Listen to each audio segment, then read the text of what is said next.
But apa what's the biggest thing yang kali ni yang you rasa paling ni? Ada satu dalam tu yang I nampak macam tak ya betul ke ni? Yang apa nama tu rebate kalau tukar pergi ICE, kalau tukar pergi EV, ada ke tu? Tak ada lah. RM5,000. Ha? Ada ke? Ada.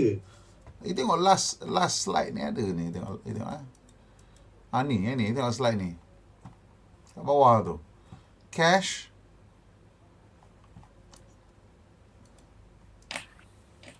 rebate for ICE trade-in when trading in for EV.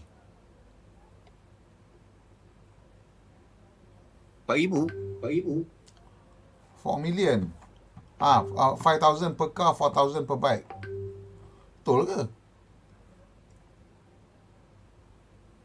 Ni Aisyah bagi kan? Betul lah. Aisyah bagi. Ya tu. Aisyah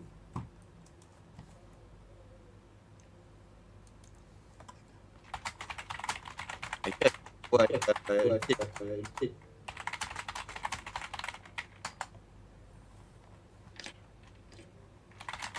Saya tengah duk tanya lagi, kan double check ke tidak.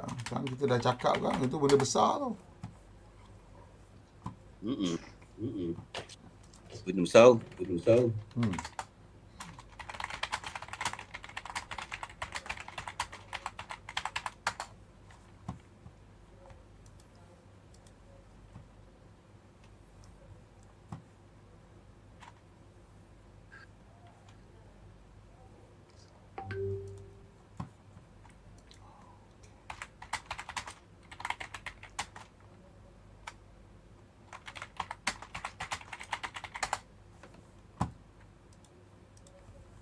Okey, Assalamualaikum dan selamat kembali semua ke Fast TV. Jadi hari ni kita bersama dengan orang kuat Zeva, Abang Raja Petra kita, dan kita nak cerita sikit lah tentang bajet baru-baru ni kan. Nak tengok apa yang ada dalam industri automotif lah. Dan memang sekarang ni kalau kita cerita tentang industri automotif ni, saya kira orang dah tak sebut tentang ICE lagi dah lah. Semua insentif kalau nak ada pun mesti orang cerita tentang insentif EV lah kan. Saya rasa lah tak apalah nampak sangat insentif lain tu. Tapi sebelum kita cerita tentang insentif EV ni, saya nak sembang sikit lah dengan korang semua tentang some of the news that's coming up. Jadi ni ada sikit ni daripada China. Ni satu lagi brand baru daripada Geely ya. Geely ni punya banyak. Hari tu ada brand geometri untuk elektrik. Sekarang ni ada brand Galaxy pula. Lepas tu Great Wall Motors ada brand. Macam-macam dia just keep coming up with new brands for EV. I don't know. What does that mean? What do you think about that? Pat? It's a mass market. Dia kena spread out kan. So, diorang tak boleh fokus. Apa yang dia ada hari ni semua premium. Kenapa dia tak pakai brand Geely tu sendiri? Dia ada apa? Brand Geely tu is already mass market, right? Certain I don't know, but kalau kata all these brand. Macam Polestar sub dulu. And is also Polestar punya sub tu. Link pun Polestar punya. So I think they bought somewhere in China. They are in China kecilkan the amount of EV manufacturer. I tak tahu, nampak macam dia orang tak yakin lah dengan dia orang punya whatever that they're doing. So duk keluar brand sana baru, brand sini baru. Tak tahulah apa cerita dia orang kat China tu. Maybe because dia orang tak experience as brand owner kot lah. Dia tak ada lagi nampak that importance of building the brand yang asyik. Nak buat baru je keluar brand baru, nak baru je keluar brand baru. Lama-lama kan brand asal tu jadi lenyap dan hilang kan. Dia tak ada Tak ada kekuatan kat brand dia sendiri. Itu yang I nampak. I tak tahu kenapa dia orang macam tu, but it seems that's how the Chinese do it, and well, I don't know. Anyway, ni seterusnya ni. Ni banyak Tesla punya cerita ni. Ni Cybertruck punya cerita yang jadi kegilaan jugalah sekarang, tengah panas juga topik Cybertruck ni. Cuma saya nak tunjuk kat sini, Cybertruck ni dia punya shape tu sampai terlalu unik, sampai dia macam tak boleh nak cover pun dah. Dia tak boleh nak buat camouflage. This is no point dia buat camouflage. Saya nampak dia testing selama badak aja terus nampak terbuka macam tu kan, pasal dia nak sorok macam mana kan, shape dia dah macam tu kan. Tengok je dah tahu daripada jauh dah lah ini Cybertruck. Nak sorok apa baik. And of course, a bit more story from Giga Berlin. So they hit 4,000 models per week, which now gives them 200,000 out of Berlin. I think Austin is slightly ahead juga kan. I think Austin adalah cah 5,000 ke. Tak ingat, tapi kat Austin I think slightly ahead of Berlin. Right. So ni memang target RAM sampai 10,000 by end of the year ni. So this 4,000 is just along the way lah, along the way dia orang akan. Yeah. Oh, masih lagi echo, ada echo Sekejap, ada echo pula dah. Betul lah ada echo sebab I can hear your voice here, so I need to wear a headphone. Lupa every time I have a guest I have to use a headphone. Okay. Ya, dia bergema sebab dia punya audio pick up kat sini and loop balik masuk dalam. Sorry, I dah pakai headphone dah nak bagi hilang looping tu. And of course, berita paling besar minggu ni sebenarnya ialah Tesla punya Investor Day lah kan. Yep. And Project Highland ni lah kot. Tak tahulah Project Highland ni akan dibuka semua masa Investor Day ataupun tidak. Apa you punya thoughts Pat, on Investor Day ni? Apakah berita besar yang Tesla akan kongsikan masa Investor Day ni? Of course, targets lah kan. Sebab whether they achieve production numbers, and then diorang punya new factory punya, macam tadi you explain, 4,000 seminggu in Berlin, 5,000 seminggu in Texas. All that scorecard lah for Tesla punya Investor Day, definitely ya. And probably the long awaited product yang tak really release lagi, macam Cybertruck tu. Right? I think Cybertruck has been 4 years already. Ya, 4 tahun. dah. Yeah, so semi, of course the production of semi dah jalan, dah start. All these are scorecard untuk dia orang punya apa, market valuation punya capital untuk naik lagi lah, I guess. Sebab the last year I think a lot of people short Tesla kat dalam stock, and now they are feeling Tesla naik balik setelah Tesla berjaya meet all the numbers, right? Basic selalunya macam tu lah Elon, bila time Investor Day dia akan bagi the numbers yang dia capai target, and of course dia punya effect dia, lepas tu dia punya price of the share tu akan naik lah.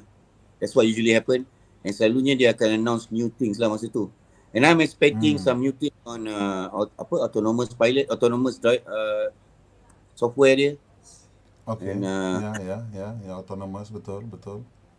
But especially I want to know about the battery side. Sekarang ni I dengar Tesla is buying BYD punya battery packs for Berlin punya factory. So that will be interesting to know. Sebab satu masa dulu Elon Musk kutuk BYD ni, gelak-gelak dia. But today, you know, one thing about Elon Musk, dia tak makan hati punya. Kalau benda tu tengok siapa bagus dia okey je. Betul. So all these Highland project ni apa bro? So tak sure. Okay, so apa nama tu, of course selain daripada cerita bateri tu semua tu, so there was okay, kalau you tengok Elon ni, he's a very big fan of history. Dia suka learn from history. And for the longest time, I duk kata Elon punya model business model ni sebenarnya based on Ford and Toyota. Yes, Kan? yes. It's based on Ford and Toyota. So kenapa I cakap itu? Sebab dia fokus dia kat kilang. Dia bukan fokus kat produk sebenarnya. Dia fokus kat kilang. That's right. Kan? So dia dah cakap dah. Kita fokus on the machine that builds the machine lah. So Highland ni nama kilang Ford. Yang pertama yang menggunakan moving assembly line. Oh, alright. Okay, so before dia buka Rouge yang kilang besar yang semua orang tahu tu, they built it dekat Highland. Highland ni dekat tengah-tengah destroyed kilang dia, dekat dengan tengah town lah. So dekat situ dia first try untuk gunakan moving assembly line. So ramai orang ingat Ford invented the assembly line. Bukan, Ford tak invent the assembly line. The assembly line ni sebenarnya dah macam-macam benda sebelum tu dah pakai dah, tapi cuma dia orang tak moving assembly line. Kalau moving assembly line pun untuk produk kecil-kecil lah. So yang dia punya inspiration untuk moving assembly line sebenarnya bila dia tengok meat packing plant, meat processing plant, dia gantung lembu, tolak potong sikit-sikit, dia nampak yang itu moving assembly line tu. So the Highland project is di mana Ford apply semua dia punya pemahaman tentang moving assembly line tu, dan di situ jugalah Ford, kalau kita dulu tahun 80-an, 90-an kita baca cerita tentang motion study kan. Motion study tu maksudnya you kira berapa pergerakan untuk siapkan satu step proses. So Ford memang guna that method untuk kira masa, how long is needed for you to complete your job in that particular station. Right? So kalau dia kira you perlukan 20 saat, so that means dia akan pecahkan every station into 20 second punya moves. Ataupun kalau dia kata 2 minit, then every station is given 2 minutes. So dia design apa benda yang nak kena buat dalam every station tu to be 2 minutes. Right? Bila dia orang latera, dia orang pendekkanlah masa tu sikit, and that is how dia manage ataupun dia control the pace of production. And daripada situlah dia dapat turunkan harga the average Ford Model T tu. Kalau masa mula-mula sebelum dia orang guna that, the price is I think around $750, which would be around I can't remember, about $20,000 kot sekarang. Then bila dia orang buat moving assembly line, harga tu potong 1/3, tinggal 250 saja dolar. So that's about 7,000 plus now lah. So it is by doing that, bila dia dah tengok the Highland project tu, dia dah faham, then dia orang buka the Rouge factory. The Rouge factory is where it is, kalau nak cakap Tesla tu vertically integrated, Rouge factory ialah kilang yang paling vertically integrated dalam sejarah automotif, dan sampai sekarang belum ada orang boleh replicate balik benda tu. It remains as the most vertically integrated, sebab bila you tengok dia punya layout tu, dia orang akan hantar iron ore, dia akan hantar coal, dia akan hantar rubber, dia akan hantar silica, dia hantar everything as raw material, and everything is processed on site to turn them into cast iron blocks, to turn them into steel, to turn them into steel for chassis rail, steel for body, and then tukar the silica into glass, rubber into tire, into seals, into whatnot. Not tire lah, into seals and rubber part semua. So bila dia pakai nama Project Highland ni, kita tend to think about apa benda yang dia nak introduce dekat kilang dia sebenarnya. You know? So Project Highland untuk Ford was the prototype for Rouge. Right. So Project Highland is basically whatever they do dekat Fremont. This is where they learn and they orang finalize everything dekat Fremont. So I'm guessing Shanghai is I think dia punya manufacturing 2.0 lah maybe ya. And I think Project Highland ni will take it to another completely new level lah. I guess so, man. So because dia kata dia nak reduce the cost by half kan, and he keeps talking about the announcement untuk investor day ni. if I'm not mistaken, kat Twitter dia cakap investor in the broader sense, including everybody on earth who has any kind of interest in the future. So it's like, oh, this is a kind of a different kind of audience yang dia nak address lah. So kita tak tahu ke mana sebenarnya dia nak pergi, but he then starts talking about tonnage. Dia kata, we're talking about tonnage, kita talking about how much is needed in terms of lithium ke. So dia dah cerita masuk into something that is very basic lah, very basic. So I think Project Highland will be something yang quite different lah. I tak tahu nak expect apa lah, but I think it's something like that lah. Is Tesla not vertical integrated already? Diorang dah vertical integrated. They are vertically integrated, but what I'm saying is that there could be a bit more that they want to do lah. For example, right now kalau you tengok, battery is still done by Panasonic outside. Yes. Battery is not fully inside yet. So Austin dah ada battery capacity. Berlin is getting 4680, but they're not properly vertically integrated yet lah kan. So because the battery punya side tu masih lagi, I think 50-50 lah. I think it'll be earlier 2024 before that 4680 starts to roll out betul-betul lah. I think kalau nak tengok structural pack ni, the highest likelihood is mungkin dekat Cybertruck lah kot ataupun Model 3 and Model Y out of Austin dulu, which dah start keluar kan, structural pack kan, and then and then out of that lah, bila if they can manage to betul-betul speed up the production with front and rear gigacasting, then punya cost dah drop to a point where I think they bila dia turunkan harga hari tu, bila dia turunkan harga and they ask King of Coin kan, dia punya Chief Financial Officer kan, tanya, dia kata don't worry, I think dia boleh maintain dia punya margin. So I think dia dah look forward dan dah nampak all this cost efficiency and dia betul-betul nak ramp up lah, because the thing is that target dia lah 20 juta kereta So bila you target 20 juta kereta, that is basically VW and Toyota combined. In order for you to be able to do that, you kena ada a massive cost advantage, macam mana Ford capai masa in the early days and macam mana Toyota capai masa in the 70s and the 80s, when suddenly Toyota just shot up and then suddenly you tak boleh nak buat apa kan. There's nothing anybody could do about Toyota. And I remember distinctly lah, masa tu I must have been in secondary school.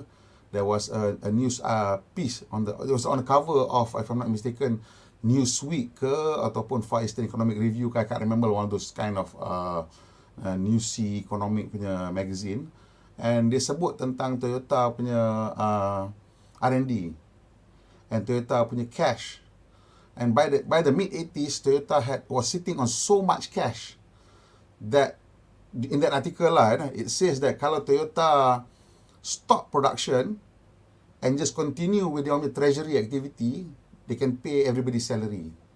So that's how much cash they were sitting on. And when Toyota decided to open up their own bank or whatever, or finance arm, it was immediately the third biggest in Japan. So that's how much cash they were sitting on. And it looks like the same thing is happening with Tesla. And again, kalau kita nak tengok parallel dia lah, in the 80s and 70s, Toyota tak ada bawa keluar kereta yang gempak. Tak ada. Kan? Nampak kereta dia semua boring. So dalam artikel tu dia cerita kenapa, because Toyota dump all their money into basic production R&D. Dia bukan macam the German spend like a lot of money on design, on creating the latest engine, suspension. Tak. Toyota was spending money on stamping technology. They were trying out different things to make sure dia orang punya surface dia bila dia stamping tu tak ada marking, tak perlu any additional work, and the panel gaps are very precise. In the panel gap ni, orang kadang-kadang macam some Tesla fanboys pun kata panel gap not important. Tak, panel gap tu is not important, but panel gap tu macam is the blue M&M's kat Van Halen. The precision lah kan. So when you see panel gap, even and you tahu lah they are very careful in their factory, and that's the blue M&M's lah. You tengok, okay lah, fine. And then it's just an easy way for you to look at it and decide whether kereta tu elok ke tak elok lah kan. So project Highland ni I think is going to be something along that line where they will continue to just pile up dia punya cash. And bila orang tanya kenapa Tesla tak buat model baru, is because there is no need to focus on that right now, because focus dia memang on the factory. That's why dia memang tak ada buat produk baru. There's just no way. They were dumping all their mental power onto the new factory, and it was into production system.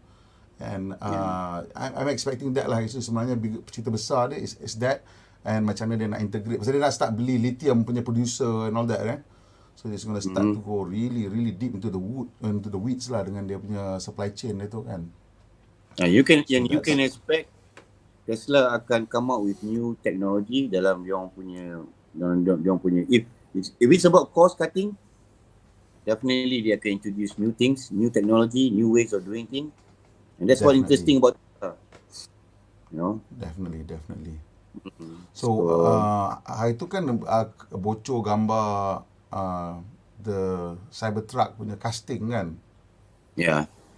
Dari belakang, that was really shocking lah bila I tengok tu macam uish, ini dah cerita lain lah. Dia dah cerita lain lah. It's a 90 ton machine. 90 ton. 9,000 ton. Oh, 9,000 That's a ton. 9,000 ton. That's a 9,000 ton punya clamping force dia untuk yang itu. So of course kalau you ingat Sandy Munro cerita ni tau. Sandy Munro dah ada invitation card. You tengok tak cerita dia punya Investor Day card tu, invitation tu. Tak. So yang ni lah Investor Day punya invitation card ni. So mereka duk excited dengan benda ni tau. So kalau you tengok, dia nampak macam the body in white, the rows and rows of body in white. Yeah. So somebody cakap, tak tahu lah ni, somebody cakap lah kan, dia orang tengok, dia kata dia nampak macam ni is all the side panel kan, nampak beratus stack kan. Yang ni dia kata nampak macam this one piece casting. Tak tahu betul tak betul. Right. Kan? So I don't know. So benda ni semua yang kita nak tengok lah nanti kalau dia dah start buat one piece casting dan ni semua, memang the $25,000 car dia tu akan boleh keluar. And kalau katalah sekarang ni, you tengok the Model 3 is 3 series C-class spec car kan, basically kan.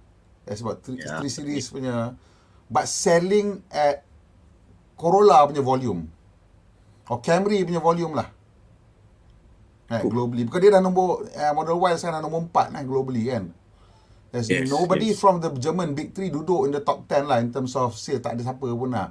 So dia dengan dua model, realistically dua model lah, 3 dengan Y, they're already like number 4 and number 7 if I'm not mistaken. Number 4 is Model 1, number 7 globally kan is them. So dia dah achieve something yang tak boleh nak fikir sebab of that. And then bila the new model datang, the $25,000 punya ni, it's probably not going to be $25,000 lah. You know lah, Elon punya harga kali akan lebih kan.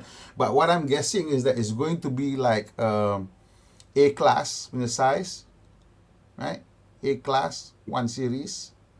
And that's going to sell definitely in Golf volume or even Polo volume.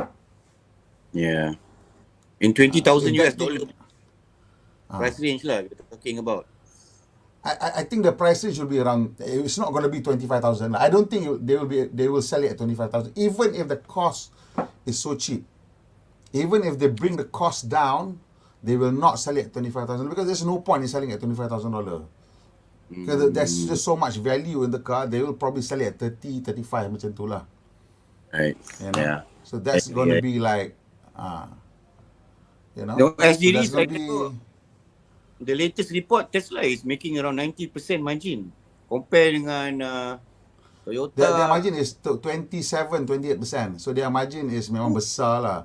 They're making about $9,000 per car, which is mental lah. That's why dia orang punya $9,700 per car or something like that, which is mental lah, which is crazy lah kan.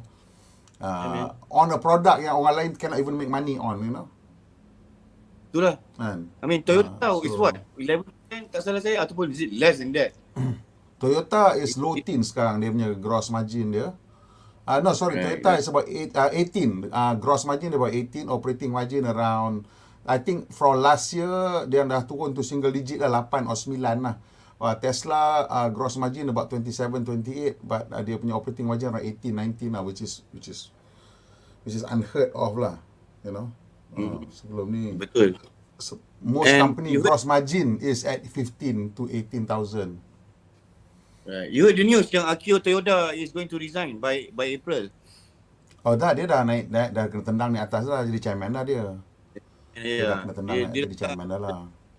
Dia letak bekas racing department yang jaga sekarang. I think it's the push of EV tu. EV punya push tu. Well, hopefully Toyota comes out with something quickly lah. Benda ni cerita dia still, as we speak ni, I still rasa benda ni kalau lambat memang the Chinese akan makan lah. The reason I say that is sebab bila kita minggu lepas ada briefing dengan Chery. So kalau you ingat bulan 10 dulu Chery tunjuk kereta dia lah Omoda dengan Tiggo 8 kan. So dia tunjuk kereta minyak kan? dua ICE. So masa bulan 10 tu cerita dia paling kuat dia cerita tentang hybrid je. You know, maybe plug-in hybrid. So dia tak ada cerita pun nak bawa masuk dia punya Omoda EV.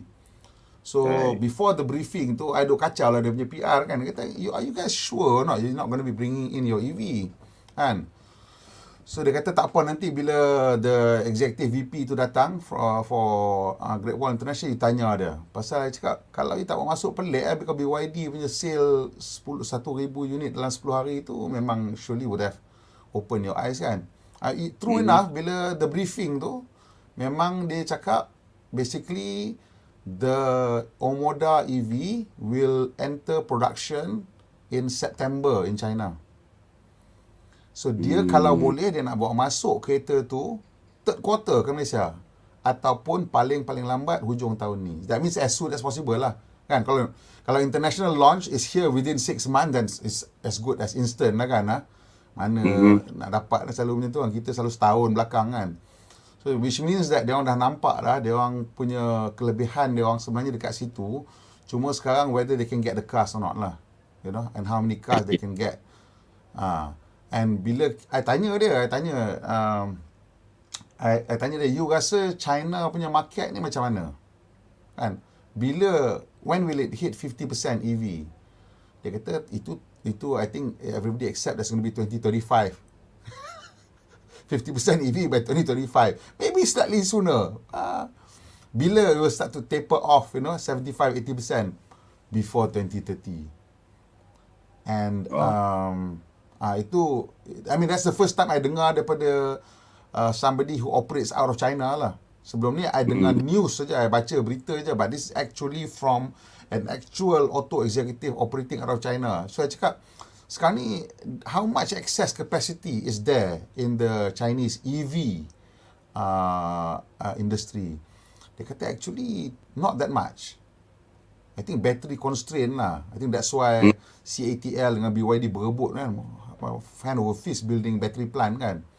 But even as China kata dia ada very little access, tapi capacity dia like 10 kali ganda besar daripada orang lain kan. So dia punya access tu pun probably the size yang dia kata kecil tu pun probably the size of most countries punya capacity kan to produce EV. So we don't know lah apa sebenarnya arah China. Target is global market tu yang dia rasa pressure tu because to produce for the global market I guess. Definitely. Tapi this is target dia. This is interesting sebab kalau you perasan hari ni China punya base company macam BYD and then Great Wall, and kita dah dengar cerita macam Chery ni, and then coming soon SAIC, which I don't know when, tapi I dah tahu dia dengar cerita kat belakang dia orang pun nak masuk.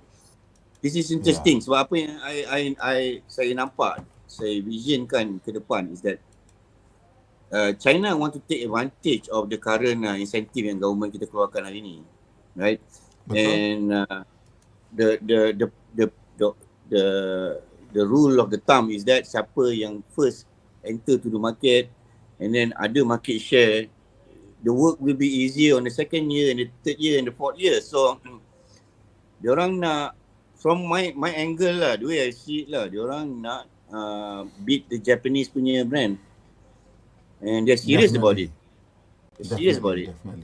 Definitely.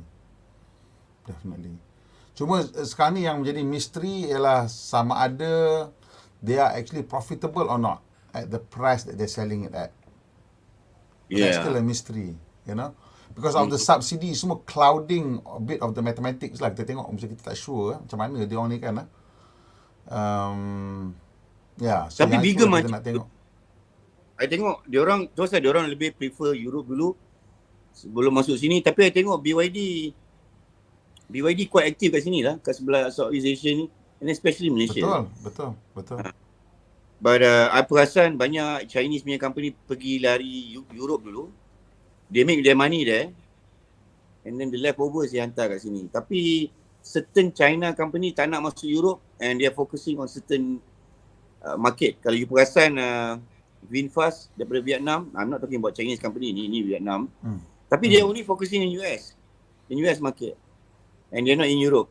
So it's interesting to see lah how plan company ni, how they plan their entry in the global scene lah. Tapi it's very very alarming lah kalau even for German punya automotive industry yang dah bertapak kat sini lama. Because once this company semua banyak masuk, they're going to have a hard time lah to compete dengan dia orang punya offering.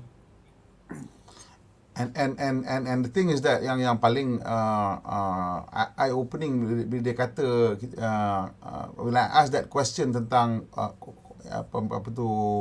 adoption rate kan, before dia nak kata tahun berapa tu, dia kata actually now if you ask Chinese car buyers, it will be very difficult to find anyone who says that their next car will be ICE. So basically everybody punya next car dah dalam kepala otak dia orang dah EV dah. It's just a matter of price, a matter of whatever, you know. So China dah basically dah gone, that market is gone, and kalau betul lah the trend continues that and dia cakap tau, he was quite specific about how the Germans are losing their footing, especially bila tengok EV. Pasal dia kata ID series tu tak boleh jual because they lose out on user interface. They lose out because dia kata banyak orang duk ingat EV tu ialah kereta biasa dengan enjin elektrik, motor elektrik. Kita tak. Dia kata the buyers for EV, dia tak expect benda tu, dia kata. Buyers for EV expect benda macam connectivity, dia nak driver assist, dia nak features yang macam electronic product. So dia kata that is why the Europeans kena balun kat sana, dia kata, because they just don't understand that. And they're trying to sell an old product with just a new face. So dia macam what's going on? It is. Sebab kalau kita tengok teknologi ni, kalau you kata the two main parts, the main components, battery dengan motor, right? Yeah. So you letak motor to the maximum power output yang you boleh letak.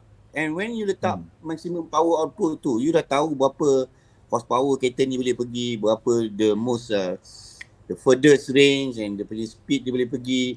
Same with battery, you letak battery packs and then it's limited to berapa miles dia boleh pergi with that kind of battery packs. Tapi what is important dalam EV ni sebenarnya is what in the middle, right? Dia punya software, dia punya charging punya capacity, dia punya inverters, dia punya sensors, kan. So yeah, it's what in the middle yang sebenarnya yang ramai orang tak. In fact, I tengok negara pun, the way country promote EV, kan, the focus is on the body of the car, the chassis and the body of the car, the battery, right? And nobody's talking about motor pun. I guess because motor dah kind of like efficient dah. So yeah, and nobody's talking about the softwares, the charging punya requirements. I mean, in fact, I pergi meeting baru ni dengan EBTM.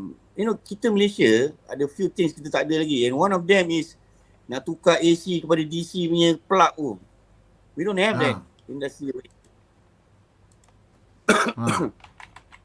So these are the things in the middle yang it is an industry by itself.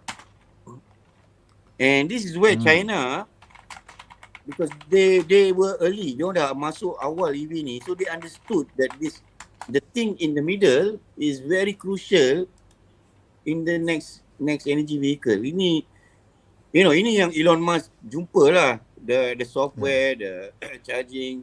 Tapi China understood that this EV comes with the system and they're developing it.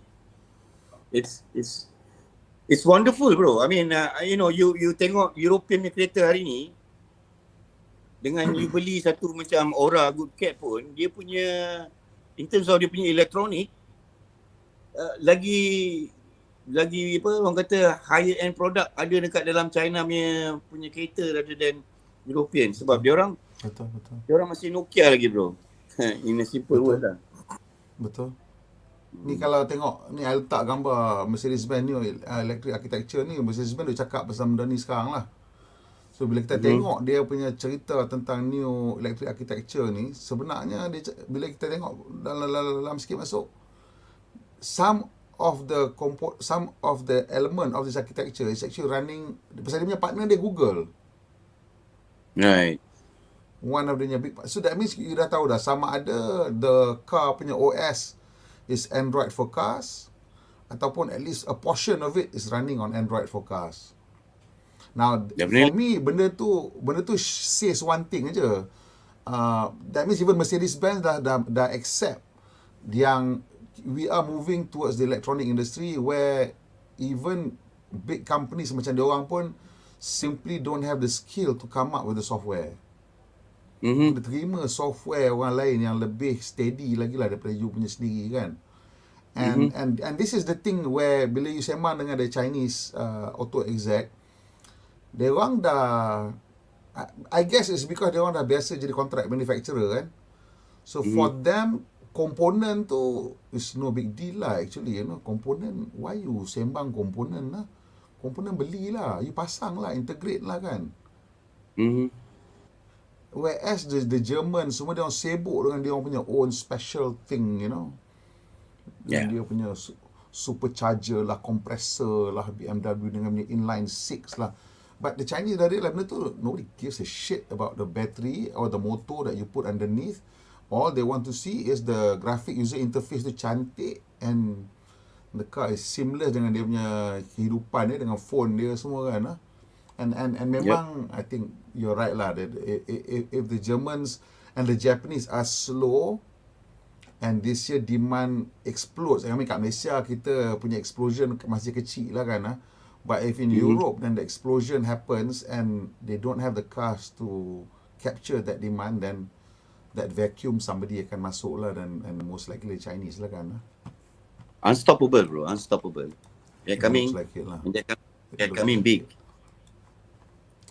And ni pula ni cerita, I suka cerita pasal India sekarang.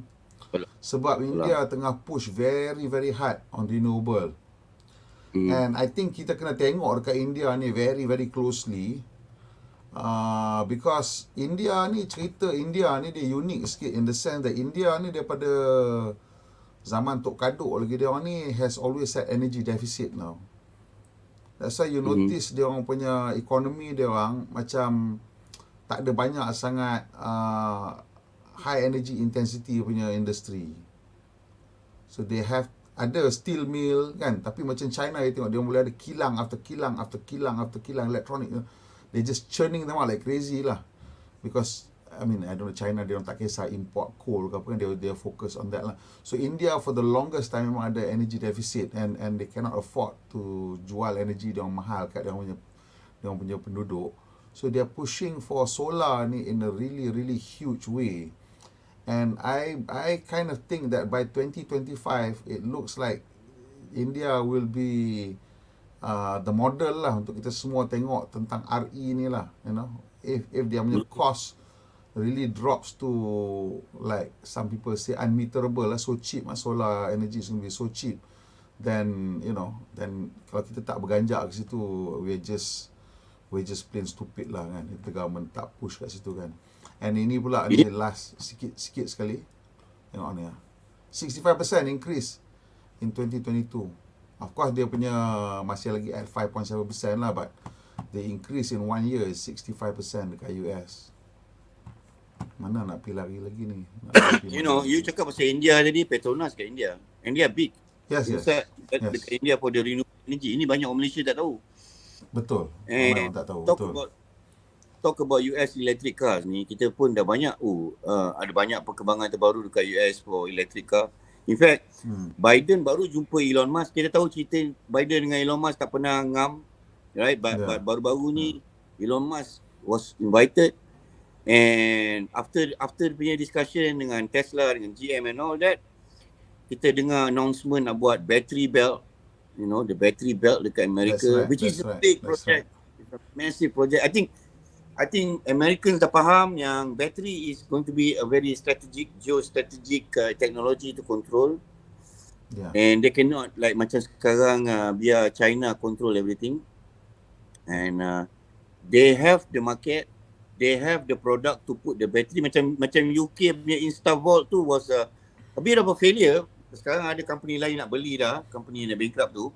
But the issue there was, diorang tak ada gigafactory, diorang tak ada product. Yes.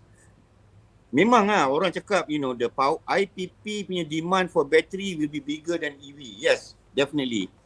Tapi in the short run, awal-awal ni, in the initial stage ni, battery production perlukan kereta.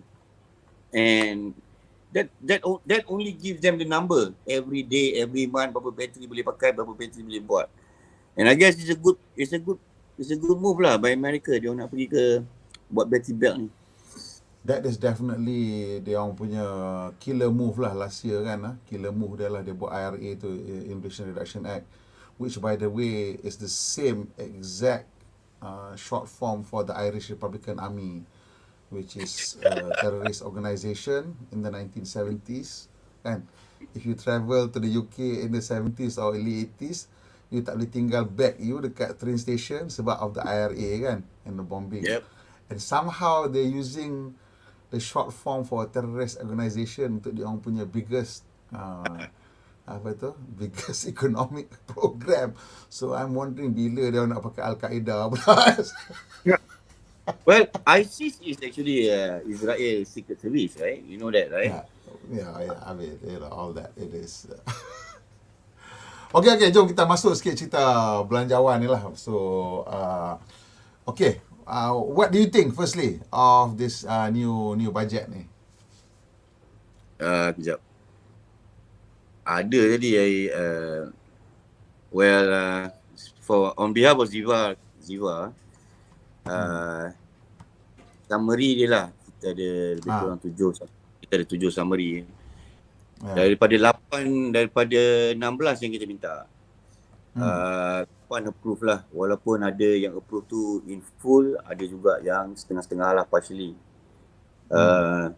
Tu nombor 2. Nombor 1. Nombor 2 is none of the incentive were cash lah. Tak ada apa orang kata cash handout lah. Kita was expecting some cash handout on the charging infrastructure, tapi it did not happen. Tapi most of it is exemption and investment allowance lah. So it's good. I'm not saying it's bad, but we were expecting the second year ni is much more ni lah. But anyway, it's all good. Nombor 3, none of the charging points, nothing for the charging point operators lah, CPO. Kita push untuk wujudkan satu suasana yang menggalakkan orang buka charging point. But I guess government ada reason. And number 4, kita nampak leasing company untuk EV dapat 300,000 tax allowance. Cuma kita tak tahu yang ini 300,000 ni setahun setiap tahun ke ataupun hanya sekali, or that kind of thing is not pretty clear. Yeah, so that was Untuk quite a lot kan, 300,000 it's a lot. Yeah, that's actually quite a lot, and it kind of like create a situation where this can be lucrative, right? So it's good. It's sama macam dekat US kan. Dekat US dia orang buat limitation on cars yang nak dapat the tax break tu kena like battery dia locally kan. Yes. Except Sama for macam UK kereta lah. yang leasing kan. Leasing tak payah ada syarat tu kan. Dia macam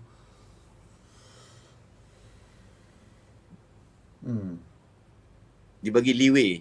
Kan? Even kat Yes. UK pun sama.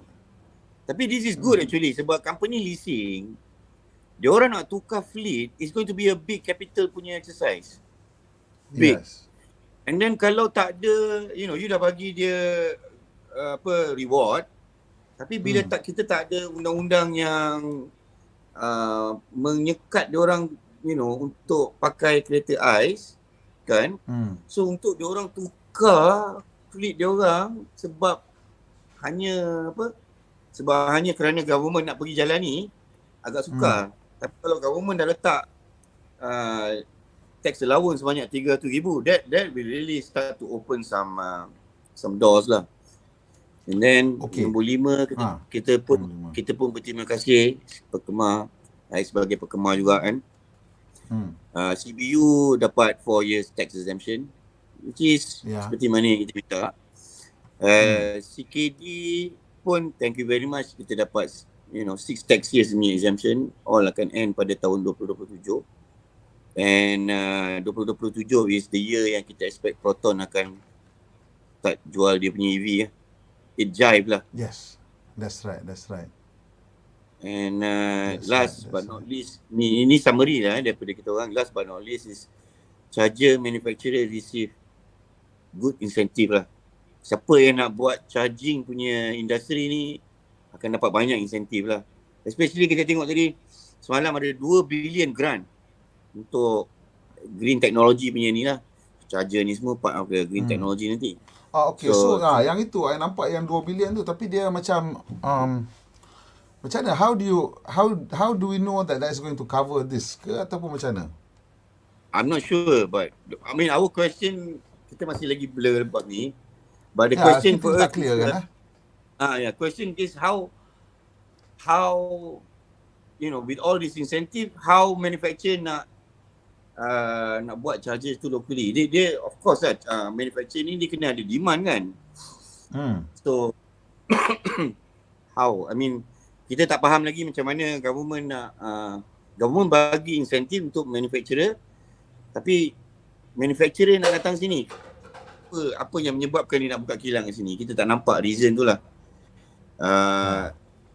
Strong case for that yet. Tapi it's all good lah. I mean I sedih zero import duty for all electric vehicle charging component dengan zero SST tu tak dapat tu, memang I think sayang lah. Tapi entahlah, it seems to me like this one for the government seems like it's an easy thing to do sebab the numbers are still small kan, relatively small. Kalau dia bagi sampai 2025 pun the tax losses kat sini is probably almost negligible kot.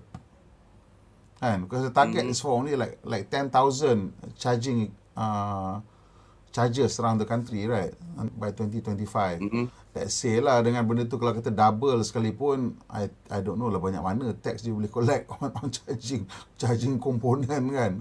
It seems to me like what a fumble lah yang tu. Patutnya bagi je lah yang tu kan. It seems like such a simple thing to do. I think kita kena ingat tahun ni punya bajet ada 2 kali. This is going to be the first time bajet akan jadi 2 kali. First is dah lepas February tu, and coming next will be in September. Government could have their reason kenapa dia tak letak benda ni at this budget. And nampak bajet ni dia nak lebih fokus kepada masalah orang cakap tanggungan rakyat kan, perbelanjaan hidup rakyat, kos sara hidup rakyat, right? Right. So I nampak it's all about kos sara hidup. And new industry, specific industry memang government tak tusik langsung. Government lebih, saya tengok kali ni punya bajet, dia punya image yang dia nak portray is that dia lebih champion kepada SME, small medium enterprise punya Betul. punya isu lah kan. Macam macam 2 billion grant tu kan, tu kepada startup on green technology. So we are talking about SMEs, startups, and kalau you go more than that, dia adalah untuk penjaja and bankruptcy punya waiver. Itu semua mungkin pekerja pasar malam, mungkin usahawan pasar malam, all this internet punya ni yang terkesan masa zaman MCO tu kan.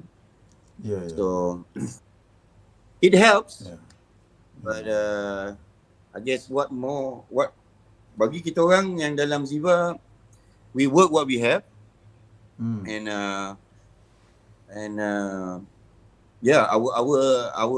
target is always to increase the number and to prove to government that no, Malaysian support this, Malaysian wants to do this, and you can only show that by government by numbers of EV dah ada atas jalan, charges and all that. So I guess we still have work to do lah. But at least they extend the zero import duty to for CKD to 2027 tu, I think that's okay lah kan. At least bagi nampak sikit lah untuk manufacturers. 4 tahun tu kira boleh lah dia nak buat something kan. There's enough time for them to do stuff. And kalau kita tengok Mercedes-Benz pun dah start pasang dia punya EQ series dekat pekan. That's no small victory juga untuk kita. That's right. Kita sekarang tengah tunggu bila pula Volkswagen, BMW nak announce CKD EV dia orang kan. And then of course tahun ni kita nampak Audi akan bawa masuk 7 kereta, 7 variant lah, 3 models and 7 variants. So rugi lah kalau Audi tak bawa, sebab ahli perkembangan been selling their car, man. Ya, betul. Tapi Audi dekat Malaysia ni VAG group lah. So I think what happened was sejak they fumble big time lah. To be blunt about it, they fumble big time dengan all their punya projections semua, and they just couldn't meet them. And now dia orang dah back under Porsche Holding punya distribution kan, PH Porsche Holding punya out of Austria. So they are running it in a much more disciplined manner lah, more like a family company a little bit lah kan. Which means dia tak so ambitious sangat lah, but very strict, and I think their profitability dah improve, so hopefully they boleh lah, that Porsche discipline will give them room to bawa masuk the Audi EVs lah kan. Cuma yang sedihnya dia tak boleh bawa masuk Q4 e-tron. Kenapa? Kereta tak cukup kot. But we thinking masuk kereta tu. Yalah, you all yalah ni kan. But the review out of US, Europe has not been good lah for that car, especially in terms of build quality lah. Because I think they it's built on the ID platform kan. Yeah. I think the build quality perfect. Cuma I haven't tried the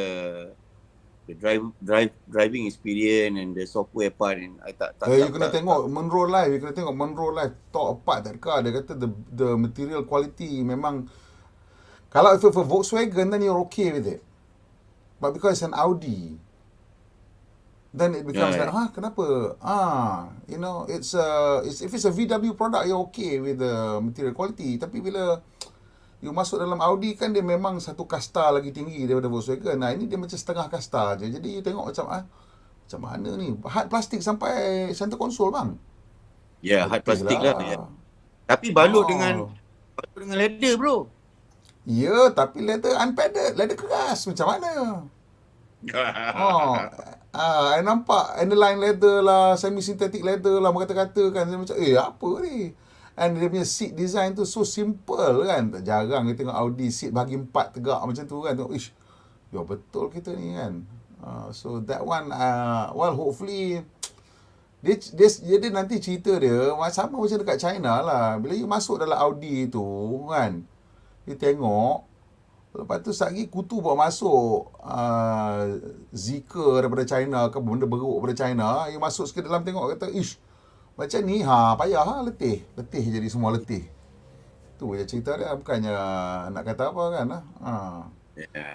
At the moment yang beli pun akan jadi peminat dia lah. Peminat Audi akan beli. But people yang nak ini akan fikir 2-3 kali juga lah beli brand legacy ni hari ni. And banyak cerita legacy ni hal lah. Malas nak burukkan orang lain punya brand, tapi I mean kita nampak mana satu yang dah mature kan dalam buat EV ni. Walaupun dia dah lama buat kereta, tapi dari segi EV masih lagi mentah. Banyak legacy lah. Banyak lagi legacy. Betul. Macam saya tengok BMW pun kan, bukan nak burukkan BMW, it's a damn good car. Cuma nothing impressive bila kita dah tengok barang-barang teknologi. Kita nak tengok dia punya skrin, katalah contoh, right. Saya ada ni yang ada skrin besar tu, tapi nothing much on the screen. Tak boleh tengok YouTube, tak boleh tak ada macam kamera macam macam Tesla ada, siap dia ada apa dipanggil yang security tu kan. Things like that lah, yang maybe BMW ada Sentry mode. Sentry mode, benda-benda macam tu boleh tengok kat telefon. It's very, apa orang cakap, dia ada lah, benda tu ada. Tapi it feels very 2010 kan? It feels very 2010 kan? Yeah. So, tapi dia punya barang memang mahal. I mean, Swarovski crystal, dia punya yang button ni semua Swarovski crystal. Betul. Dia punya impressive tu kat situ lah barang yang dia pakai. Tapi in terms of the content of the product, kita sekarang ni bila beli barang elektronik, kita nak tengok apa dia boleh buat. Kan macam kita beli handphone ni kan, kita boleh ambil gambar, ambil video. Sekarang siapa yang dah boleh buat download few AI punya apps pun dah kira wow. That's what I need because I'm using AI today untuk edit video ke ataupun untuk buat video ke, that kind of thing. So ini yang lacking kat dalam legacy lah saya nampak. The content of their product. The product is good, definitely, without no doubt. Tapi bila the content tak berapa menarik, it's like macam rasa boring, Kita first pegang tu memang sedap, tapi dah lama-lama kawan-kawan boleh kereta dia boleh menari, boleh keluar muzik, boleh keluar lampu. You masih lagi macam tu kan. So and then bila Tesla cerita pasal update, all these other legacy brand belum lagi boleh update. Update tu kan pergi kedai, pergi dia orang punya workshop, dia punya OEM. And tak ada benda nak cerita. Kalau macam Tesla, I notice lah, Tesla punya owner, tiap-tiap Christmas ada je cerita dia. Update dia, bila dia dapat update daripada Elon, dapat hadiah ni, dapat hadiah tu. These are the things kan, yang legacy hari ni kena faham. Orang nak beli kereta, nak semua benda ni. They want all this. So, even macam nak buat calculation, range, tinggal berapa banyak bateri ni. I mean,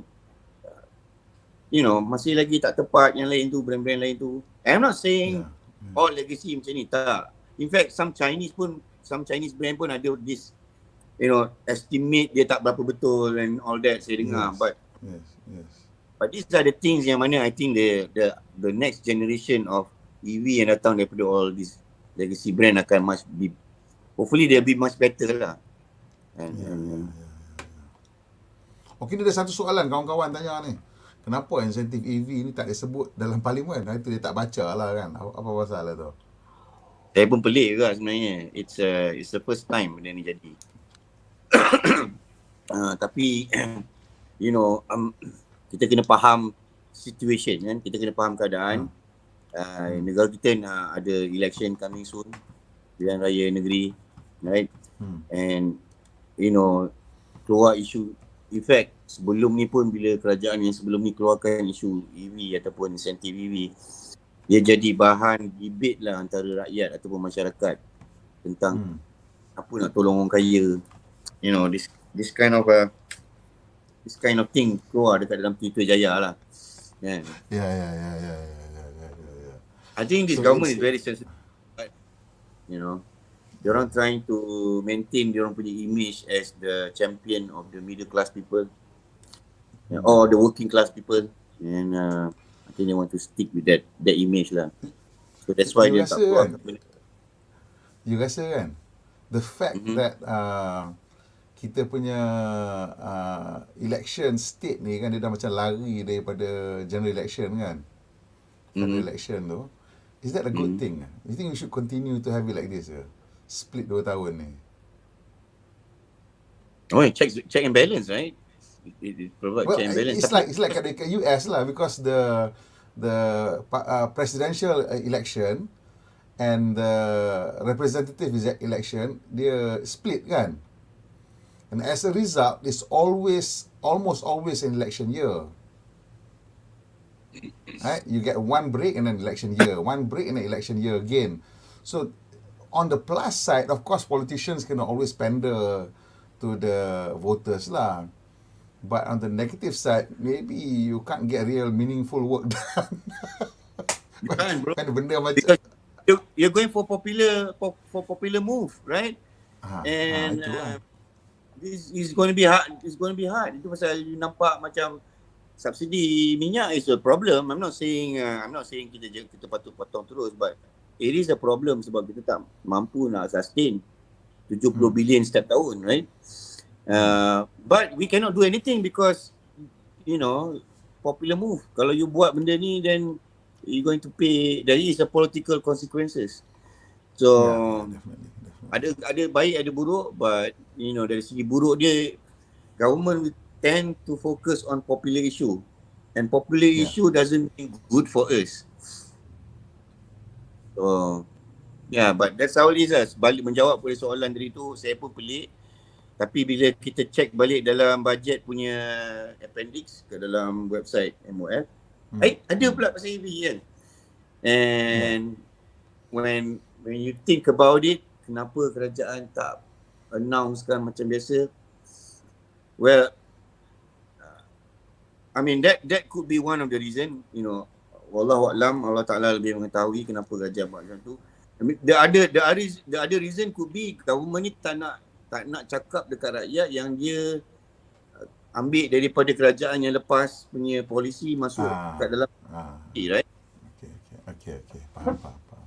So, pasal kalau nak cerita pasal political set backlash, takkan pula pembangkang hari ini yang mencadangkan benda tu nak gunakan this point untuk hentam kerajaan hari ini. It's not logical. Kalau dia pakai je, orang tak bantah lah. Tak siapa nak bantah lah kan. Ya, tapi Twitter Jaya punya rakyat memang free to talk to anything, and I nampak kerajaan ni very sensitive dengan apa yang keluar kat Twitter. And tapi yalah, next kemungkinan yang seterusnya saya fikir ialah mungkin kerajaan ni tak nak nampak yang dia ambil daripada polisi kerajaan lepas and dia gunakan tu sebagai sandaran dia. Dia tend to show to the rakyat yang dia punya polisi is all about the working class people. Yang itu yang dia nak tunjukkan yang dia special, dia hanya dia take from the rich and give to the poor. You know, it's what ada journalist from Singapore cakap, it's a Robin Hood politics lah. But Robin Hood or not, I think they have their reason for doing that. And 6 state kan? Yeah, I think so. 6 state on the line kan, so that's quite a lot. And kebanyakannya pula ialah Malay belt. So kalau you cerita pasal EV ni, orang Melayu kata, bukan kita yang pakai, that kind of thing. So agaknya sensitive kot. So that's why dia tak keluarkan kat dalam.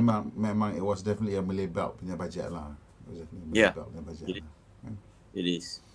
So we respect that lah. Remains to be seen, but it was a Malay belt bajet lah. It's always the delivery, right? I calculate dalam bajet tu,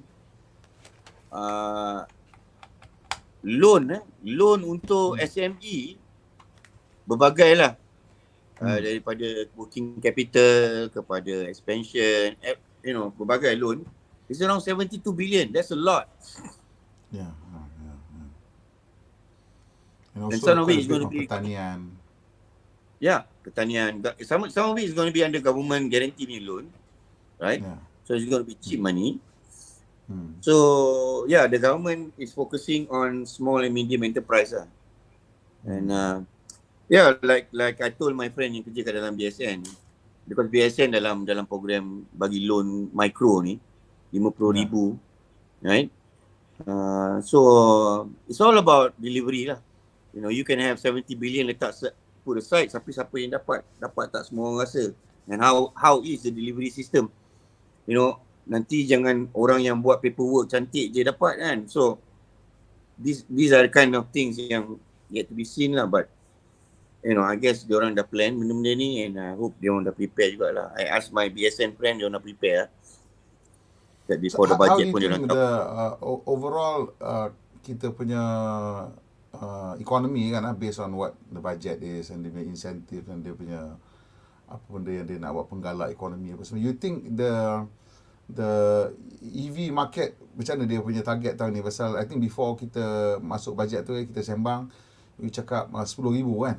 That will be the volume for this year lah. After the budget ni you rasa stay the same, turun ataupun naik?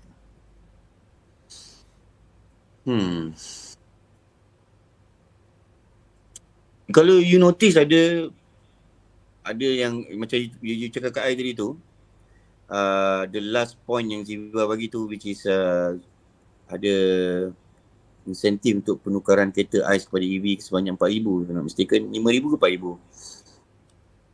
Tapi itu tak approve kot. Yang warna biru, saya tengok warna biru semua yang tak approve. Dia duduk dekat line biru. Yang biru tak approve, betul. Tapi yang kuning pun ada yang no juga kan. So I pun tak tahu. Tapi ada value lah kat sini. So ini memang what you propose. And dia tulis approve 4 million. So I pun tak clear apa maksud dia. Kalau 4 million means like 1,000 cars lah. Which seems like very little. Kalau kereta at 5,000 each, tak sampai 1,000 kereta pun. So I don't know what that means. I dapat rasakan target maybe capai ataupun lebih lower. Tapi I tak nampak kenapa reason dia nak pergi lebih lower, sebab mula-mula I ingat yang tak ada extension on the EV punya tahun ni insentif tu. Because kalau tak ada extension, that will cause disruption lah on the flow of EV punya adoption. Tapi since benda tu ada, I would say we are on target lah. Cuma maybe we will see somewhere in the Q2 and Q3 lah benda ni start. Start to pick up. Start to pick up, yes. Kenapa Q1 dia jadi macam slow? Semua orang nak cakap Q1 ni macam a bit slow sikit. Sebab semua orang was expecting 2023 insentif ni habis kan? Oh, I see. So bila orang expecting 2023 ni habis, orang yang nak beli tahun ni akan put on hold dulu, nak tengok apa government punya next plan. Right. Sebab kita punya insentif ni dia tak bagi long term plan macam kat Thailand, macam kat Singapore, macam kat Indonesia, macam kat Vietnam. Dia ada 10 tahun punya plan. So bila ada 10 tahun punya plan, you nampak clear, okay, insentif ni akan tamat tahun 2025. Dia akan tamat macam mana? Dia akan mula-mula dia akan tolak 10%. Lepas tu dia akan tambah lagi 20%, tambah 30% sampai 100%. Macam kat China apa semua kan.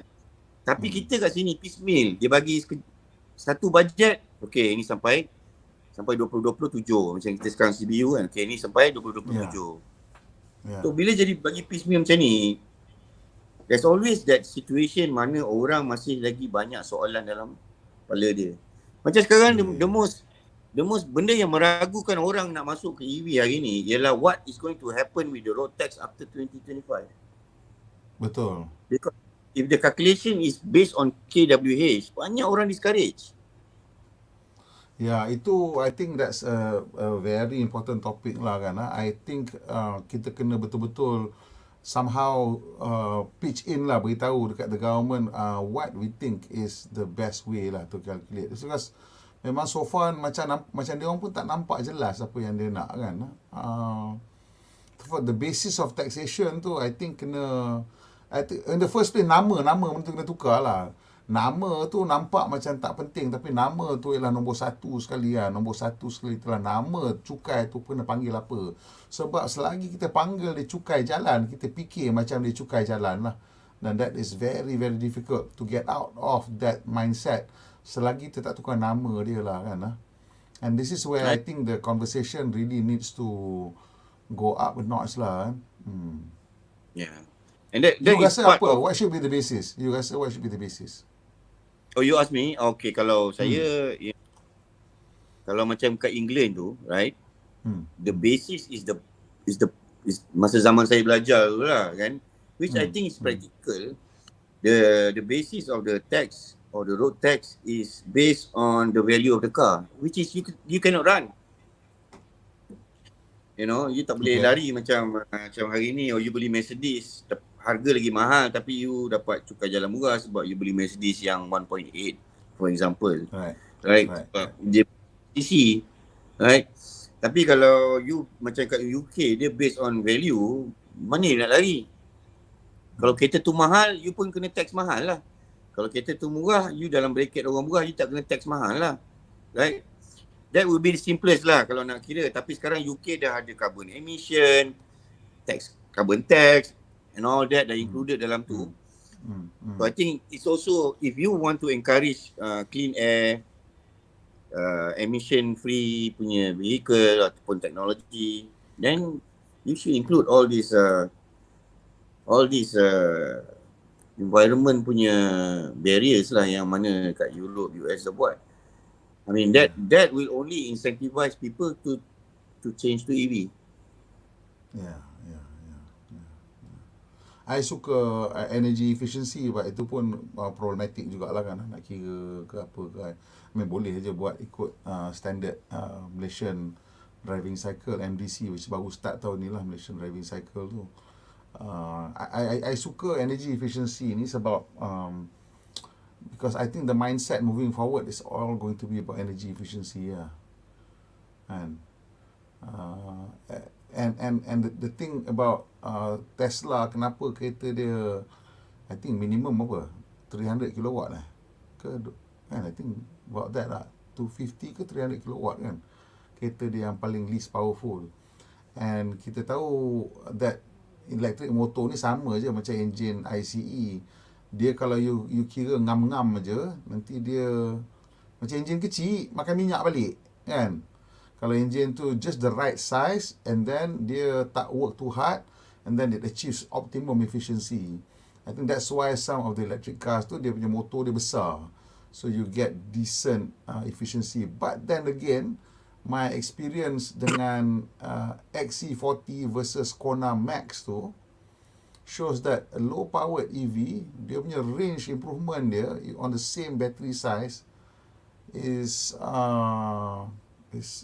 so much lah. So the energy efficiency yang Volvo tu 20 kilowatt hour per 100 kilometers, yang ini 15 lebih je. So you know, it's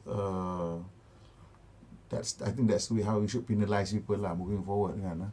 The pricing tu somehow kalau boleh integratekan dalam tu, dia ada formula kira dia kan, cantik lah.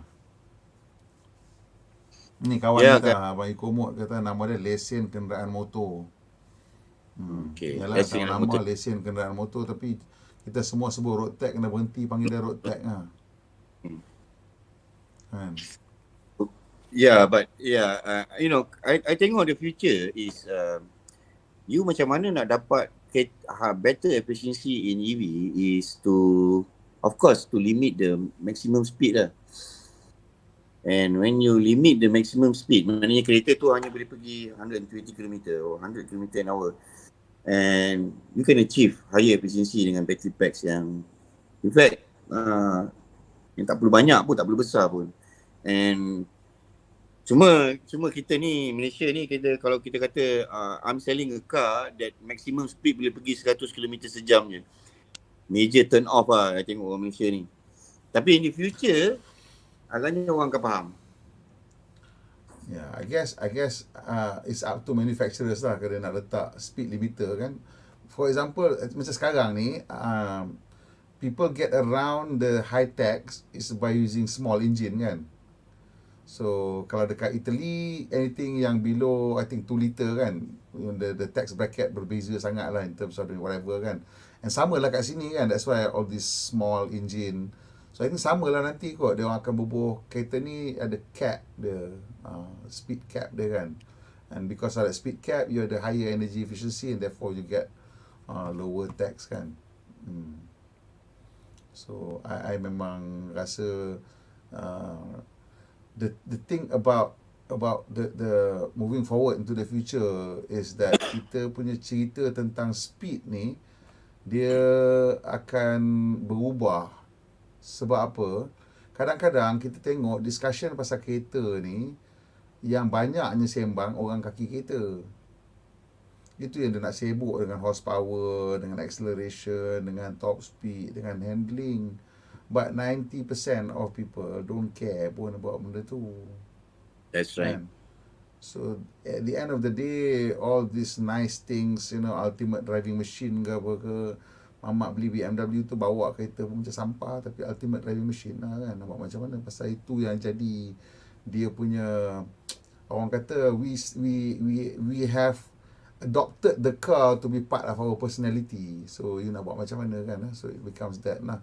But as we move into the EV world, benda tu akan bercerai. Saya nampak personality manusia dengan kereta ni akan mula bercerai. Dia mungkin tak talak 3 tapi bercerai lah kan. Sebab bila benda tu dah jadi barang elektronik, I think apa barang elektronik dalam dunia ni yang kita paling attach sekali, ada satu je kot. Dulu handphone. Kalau kita masa dulu sebelum tu ialah benda yang kita boleh carry lah. Dulu kita punya Walkman kan. Walkman tu lah kita punya nyawa kita kan, jangan hilang, jangan apa, tinggal benda ni, Allahu Akbar. Sekarang ni handphone lah.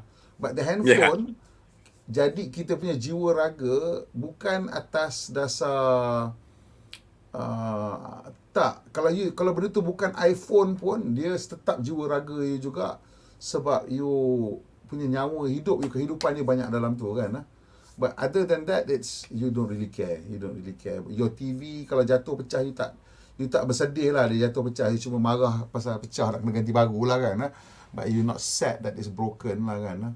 So the car ni pun akan jadi macam tu lah, which top speed tu semua akan jadi discussion yang tak relevan. Saya rasa dalam 5-10 tahun lagi orang-orang yang anak-anak kita masuk market, dia kata cerita top speed apa ni, aku masuk kereta tekan autopilot je tak ada peran pun, top speed aku nak tidur lagi. I think that's how people are going to talk about the content of the car, not the content.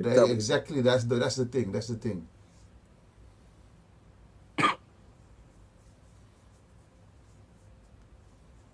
Ni subsidi minyak ni memang ini yang this this second part ni kan, adakah subsidi minyak ni akan menjadikan Malaysia kurang kompetitif berbanding Thailand dan Indonesia? So yes and no. So sekarang ni the fuel subsidy gives us a competitive advantage because oil is our primary source of energy. Okay? So as oil is our primary source of energy, kita nak keep the energy cost low for our manufacturers. So that's why we subsidize. Simple aja. The reason kenapa kita subsidize minyak dan kenapa kita control harga elektrik is so that we are competitive. Simple aja. So so that's why right now we are competitive because in a sense kita punya manufacturers kita ada slightly lower energy cost than everybody else. So but when we move towards RE, then your subsidy tadi tu, macam for example the Thai bila BYD buka dia punya booking 10,000 kereta dalam masa seminggu, kita 10 hari 1,000 kereta. That means dia punya demand untuk EV dia 10 kali ganda di Thailand. So what that means is that Thailand will transition towards electric transportation, And bila dia transition towards electric transportation, the Thai government will realise over time, whether that time is short or long, is that all now they need to generate is electricity. They no longer have to worry about oil. The moment they realise that, then they will start looking around, dia punya TNB dia ke apa kat sana, semua akan tengok kata, they will stop getting subsidies in terms of gas prices, in terms of whatever else, coal prices ke apa ke, because they will see that the cheapest way to generate energy, which semua orang setuju sekarang, is solar. Yeah. There's nothing cheaper than solar, maybe wind. Tapi kita dekat Khatulistiwa, angin tak ada. So, tak usah bayangkan angin sangat. Kita memang solar lah cerita dia. And the only thing sekarang ni yang limiting us is battery. Yeah. And here's the thing yang mungkin kita tak begitu realise ialah ini I cerita sikit. Volvo masa dia first bawa masuk dia punya plug-in hybrid itu the first time kita nampak kereta yang bateri agak besar, 5 kilowatt, 10 kilowatt tu dah besar zaman tu kan. Besar bateri dia kan. Dan bila kita tanya dia, so dia bateri ni nanti bila dah habis macam mana you nak recycle? So Volvo punya jawapan tu still holds to this day. Volvo kata, we are already talking to ABB, we are already talking to TNB to figure out how to repurpose these batteries into grid batteries. Now this is like 5-7 years ago. And it's still the same answer hari ni. Right?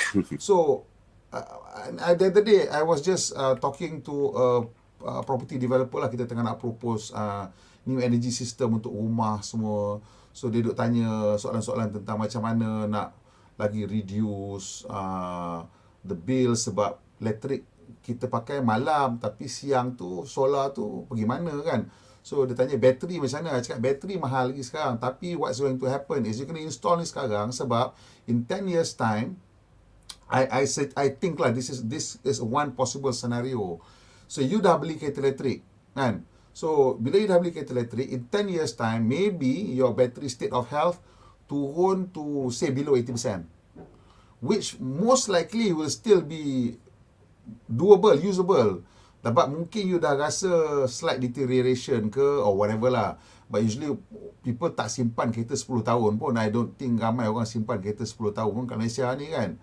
So once you hit 10 years old, that battery nanti katalah nak kena tukar, whether it's still under warranty ke apa ke. Imagine you are the company that's providing the warranty. Right? Because factory warranty setahun je. No brand carry warranty sampai tak ada siapa gonna carry. It's all going to be passed down to third party nya. Betul tak? No factory is going to carry an 8-year warranty untuk bateri dia. Pergi mampu lah. Dia tak akan buatnya. Dia akan tolak pergi masuk insurance company lah kan. Benda tu kan. So can you imagine you are the company yang akan do that. Kalau I jadi company do that, I'll be more than happy to do the replacement. As long as that battery now becomes mine, because I boleh repurpose this into a home battery and resell balik to the same owner juga untuk dia pasang dalam rumah dia.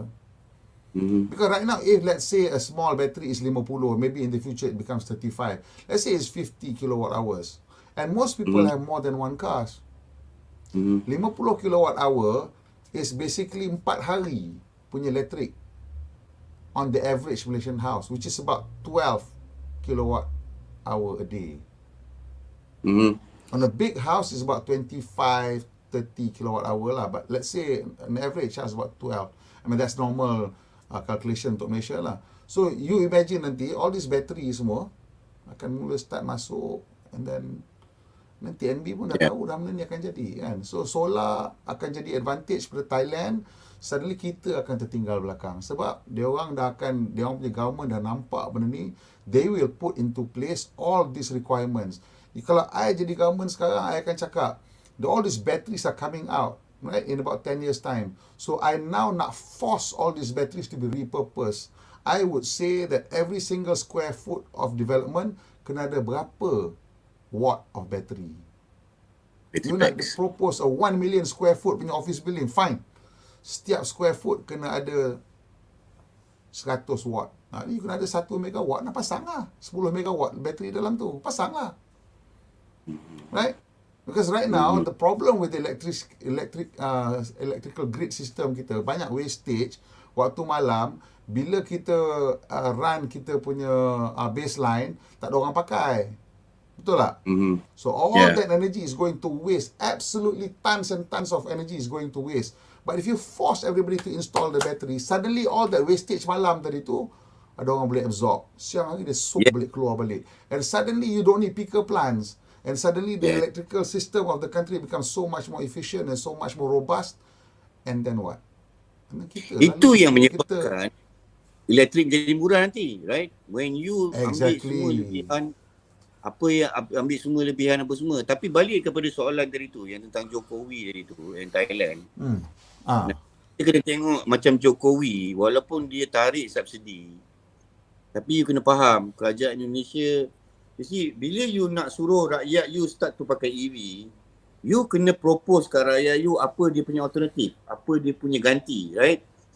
So, apa yang kerajaan Indonesia buat ialah dia participate dalam industri motosikal especially, kan. Dia nak, kerajaan Indonesia dia orang ada skuter EV punya plan. Dia orang nak replace motor pasal dia orang fikir motor pakai minyak ni yang paling mengotorkan lah.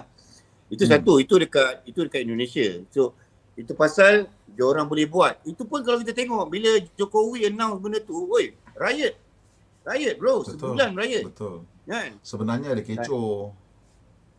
Yeah. And dekat Thailand pula, because dia tak ada sumber minyak. Alright, Thailand dia tak ada sumber minyak. Secondly, Thailand ni memang negara produce kereta sekarang. Yes. Whether you like it or not lah. So, pasal dia orang produce kereta, so bila dia orang dah tarik subsidi, maknanya rakyat bayar harga market, dia juga pada masa sama manggil industri daripada China apa semua turun buat kereta EV murah kat tempat dia orang. Yes. Supaya rakyat dia boleh ada alternatif. Right? So balik kepada negara kita. Negara kita kena handle with care. Right? Kita nak perubahan, betul. Tapi kita tak boleh, kita kena ada kemanusiaan dalam perubahan yang kita nak buat ni. Kan? So sebab negara kita pengeluar minyak, syarikat Petronas kita pula one of the best top 40 in the world. So, it's going to take some time sebelum government boleh tarik subsidi minyak ni. In my opinion, mungkin 2024, 2025 baru kerajaan berani nak announce tarik berapa sen, berapa ringgit daripada subsidi apa semua. Itu pun dia tak akan, this is my belief system lah. Dia tak akan buat macam Thailand, terus mati macam tu. Dia akan tarik sikit-sikit. Right? And of course lah, EV ni akan lebih senang jual kalau harga minyak tu murah, harga minyak tu ikut harga market. No doubt. Tapi what about the empathy? What about the apa orang cakap, kemanusiaan dalam kita nak berubah tu lah. So, these are factors that is really important. Pasal kita dah nampak bukti dia. Bukan kita tak pernah tarik subsidi. Kerajaan Najib tak salah saya pernah cuba kurangkan subsidi tu. Look what happened, right? Zaman 4 lah. Oh, zaman 4 lah, right? And kena zaman Najib. And look what happened. So, people need to be educated first. And people need to be showed kita kena tunjuk rakyat mana alternatif dia. And EV ni kita pun tahu selagi charger tak banyak, selagi tu EV murah ni is going to take some time sebelum dia datang lah. Tapi kita tak tunggu pun dah datang dah sekarang, macam Aura ni, Great Wall, macam BYD. They are not cheap, but they have a cheaper car macam Dolphin. BYD ada Dolphin.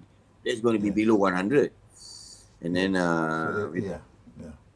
Aura pun ada kereta murah dia, and it's just a matter of time. Barulah kerajaan kita ada keberanian tu lah, And I tak nampak juga kenapa kerajaan nak buat terburu-buru benda ni sekarang, hapuskan subsidi macam tu, sebab dia orang pun baru berkuasa.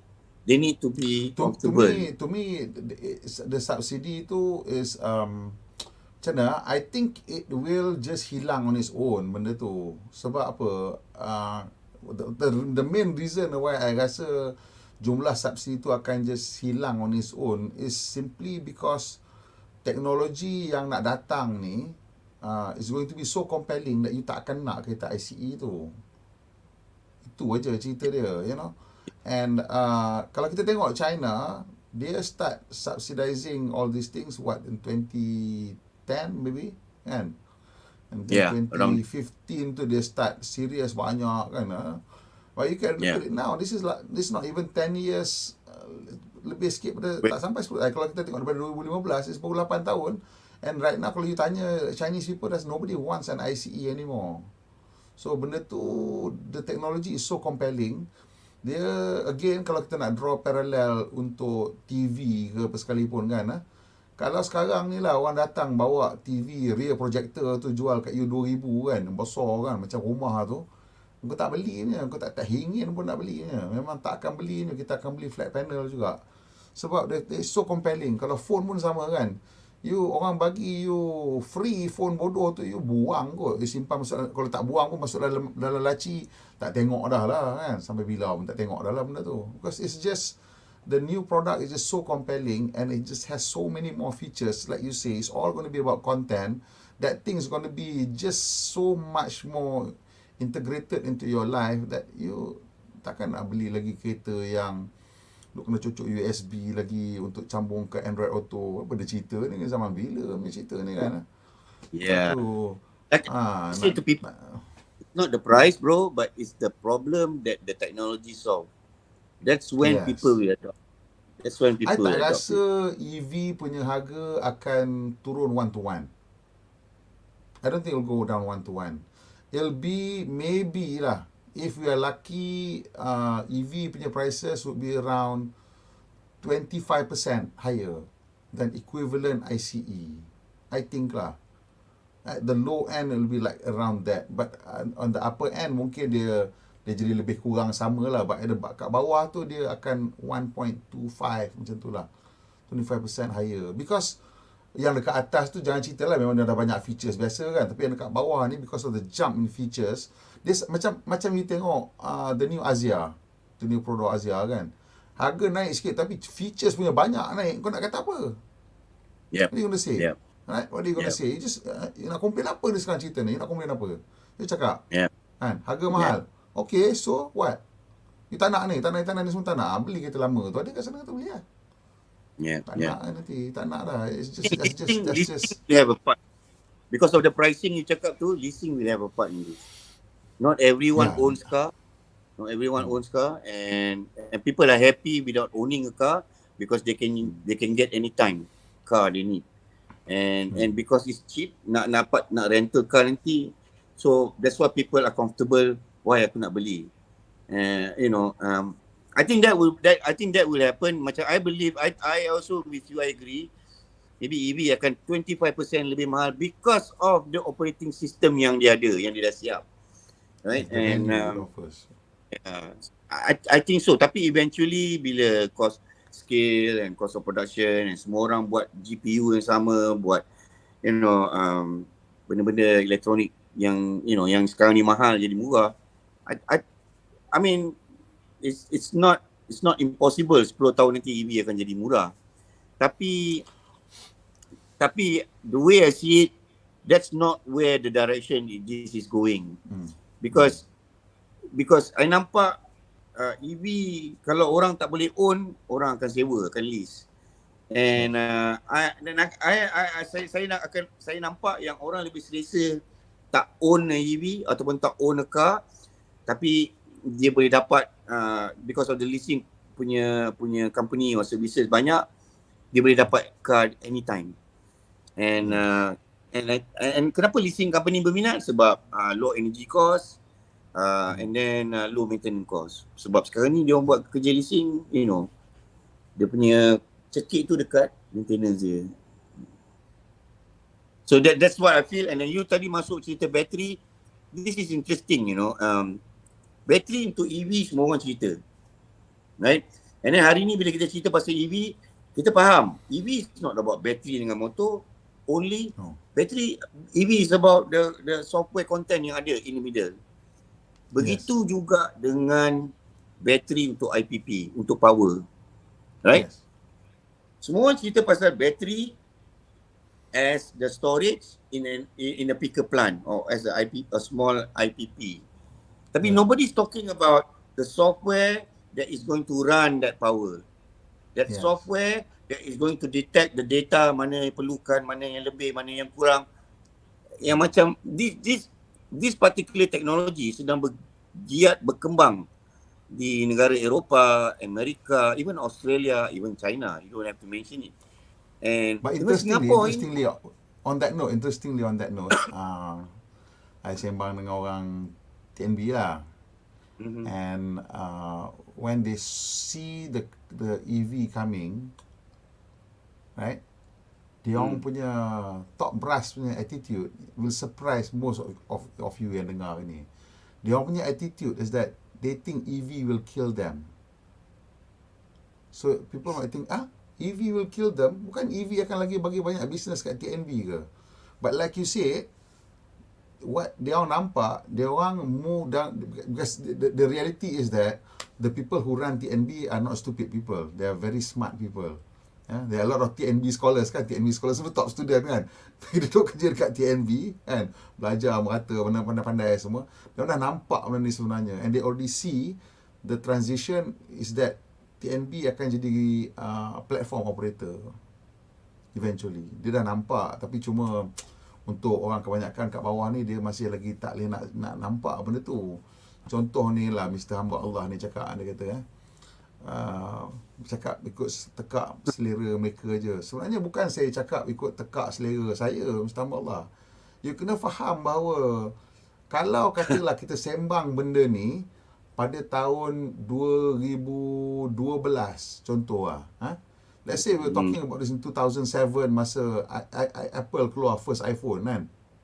And if I tell you that in 10 years time semua orang akan beli iPhone, it's going to be the same answer. You orang kata siapa mampu beli ini phone? Tak. Tapi untuk sekali you dah pegang iPhone tu, ni cerita pengalaman saya lah. Sebelum saya nampak iPhone, masa tu BlackBerry dah ada kan. Tapi kita tak pernah tengok iPhone. BlackBerry tak ada lagi macam function macam smartphone. BlackBerry masa tu lebih kepada message, BBM Messenger. Messaging kan, BlackBerry Messenger kan.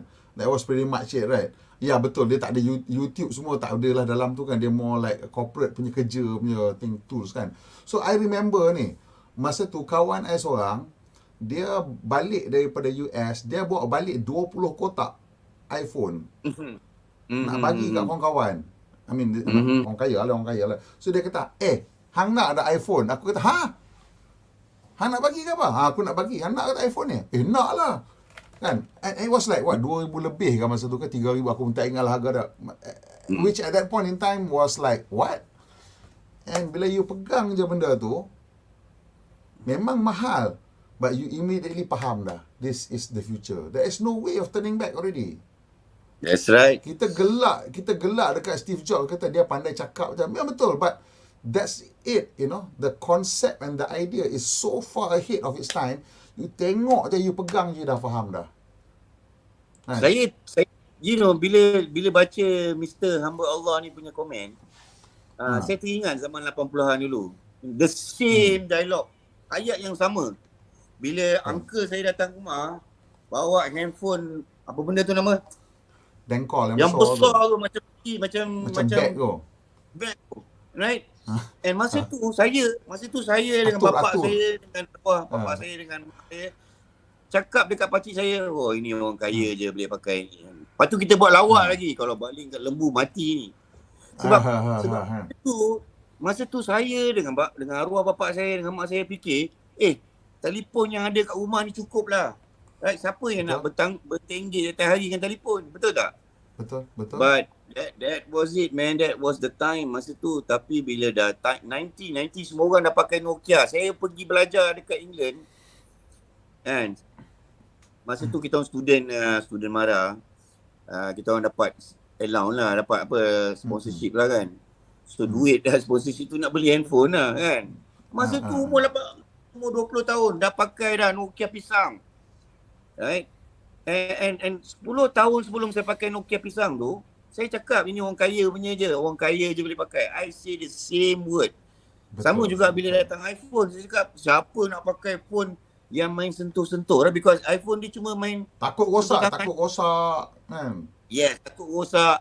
Apa yang bagusnya tentang benda ni? Sebab aku nak pakai phone hanya untuk cakap telefon dengan mesej. Itu je. Bukan nak tengok TV, bukan nak tengok internet. Aku nak tengok internet, aku pakai komputer. Ingat? I say the same word dulu. Tapi hari ni, everybody, even Mr. Hamba Allah ni pun hari ni pakai smartphone. So, saya tak terkejut satu hari ni Mr. Hamba Allah ni juga pakai EV. So, satu lagi, you kata tak sama tak sama sebab sumber yang sama tak sesuai. Macam sumber yang sama macam mana? I pun tak faham apa dia punya ayat ni. Tapi ceritanya macam ni lah. For now, sebab kita masih lagi tengok dia punya cost and usage ni dari segi apa yang sedia ada. So, kita tengok usage daripada ayat yang mula-mula ni, kita kata EV ni jadi kereta mampu milik. Okay, so milik tu ialah dia punya kata kunci dia dekat situ. Orang rasa dia nak memiliki kereta. But moving forward, orang tak akan miliki kereta. Sebab you kena fikir macam ni, Mr. Hamba Allah. You beli kereta, katalah you bayar sebulan 1,000 lah kereta. Sebulan 1,000 lah you bayar kereta. Lepas tu, atas bayar kereta tu, you nak kena isi minyak lagi. Dan atas isi minyak tu, mungkin ada maintenance lagi. Okey, minyak tu kita kata halal lah. Sebab hang pakai pun orang isi. Halal lah. Halal. Servis, macam mana pun 6 bulan kena pergi servis. Macam mana pun 10,000 km kena servis. Okay, so dah tengok EV dengan ni memang ada difference in terms of cost of servicing. Dan yang paling penting sekali, kita bayar 1,000 sebulan tu untuk apa? Untuk memiliki kereta. Dan kereta tu buat apa? 20 jam daripada satu hari kereta tu buat apa? Kereta tu duduk diam tak buat apa tau, dia parking. Kalau you boleh bayangkan tak, kalau kata sebenarnya you hanya memerlukan kereta tu selama 4 jam sehari. Contoh. 4 jam je sehari. Sekarang ni katalah moving forward, bila kereta ni semua dah jadi autonomous ke, dah jadi sharing ke apa benda ke, let's say dia kata, okay, kereta pakai sejam RM10. Sejam RM10. Sehari RM40. Untuk kereta yang C segment. Kalau yang kecil sikit, kita bagi RM7.50. Kalau A segment, RM5 sejam. And then, you tengok congak-congak, sebulan you hanya perlu dalam, katalah 100 jam. And suddenly, you realise that you don't need to pay so much. And there's no pening kepala tentang anything else dah. Bila you nak, you panggil kereta datang. Because sebenarnya, kereta ni, kita jadi emotional sebab kita attach kita punya personality dekat kereta tu. Padahal kereta ni is a transportation system. Dan kenapa orang jadi sayang dekat kereta? Sebab dia bagi kita kemudahan untuk bergerak bila-bila masa. Kenapa orang tak guna public transport? Sebab kena ikut jadual. Tapi kalau kata in the future, where you can get a car, anytime you need, within 5 minutes kereta sampai, you akan pakai. You akan gunakan benda tu. Contoh. Sebelum betul, ni, kalau kita kata, you nak beli ke barang daripada internet? 5 tahun lepas pun cerita nak beli barang daripada internet, tak berani beli. Tak berani percaya. beli apa? Buku je. Amazon dulu jual buku je. Pasal buku tu kalau lempak tak rosak. Lah ni you beli barang elektronik daripada online, tak tengok pun benda tu main tengok okey je. The things are going to change. Benda akan berubah dan kereta ni dia tak akan jadi satu yang kita nak hold on to lagi dah tahu. Dia akan bergerak jadi become transport as a service tu akan jadi reality. Sebab it's a cost yang you tak nak tanggung sebenarnya. It's a cost yang you tak nak tanggung. Kalau you minat kereta lain lah. You minat kereta you tanggung, tak apalah. Tapi untuk kebanyakan orang, dia tak nak tanggung cost tu sebenarnya. Betul.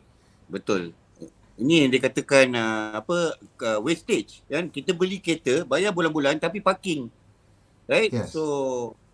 So banyak orang berfikir bila dia fikir ke depan, dia fikir dia nak kena beli barang tu. Kan?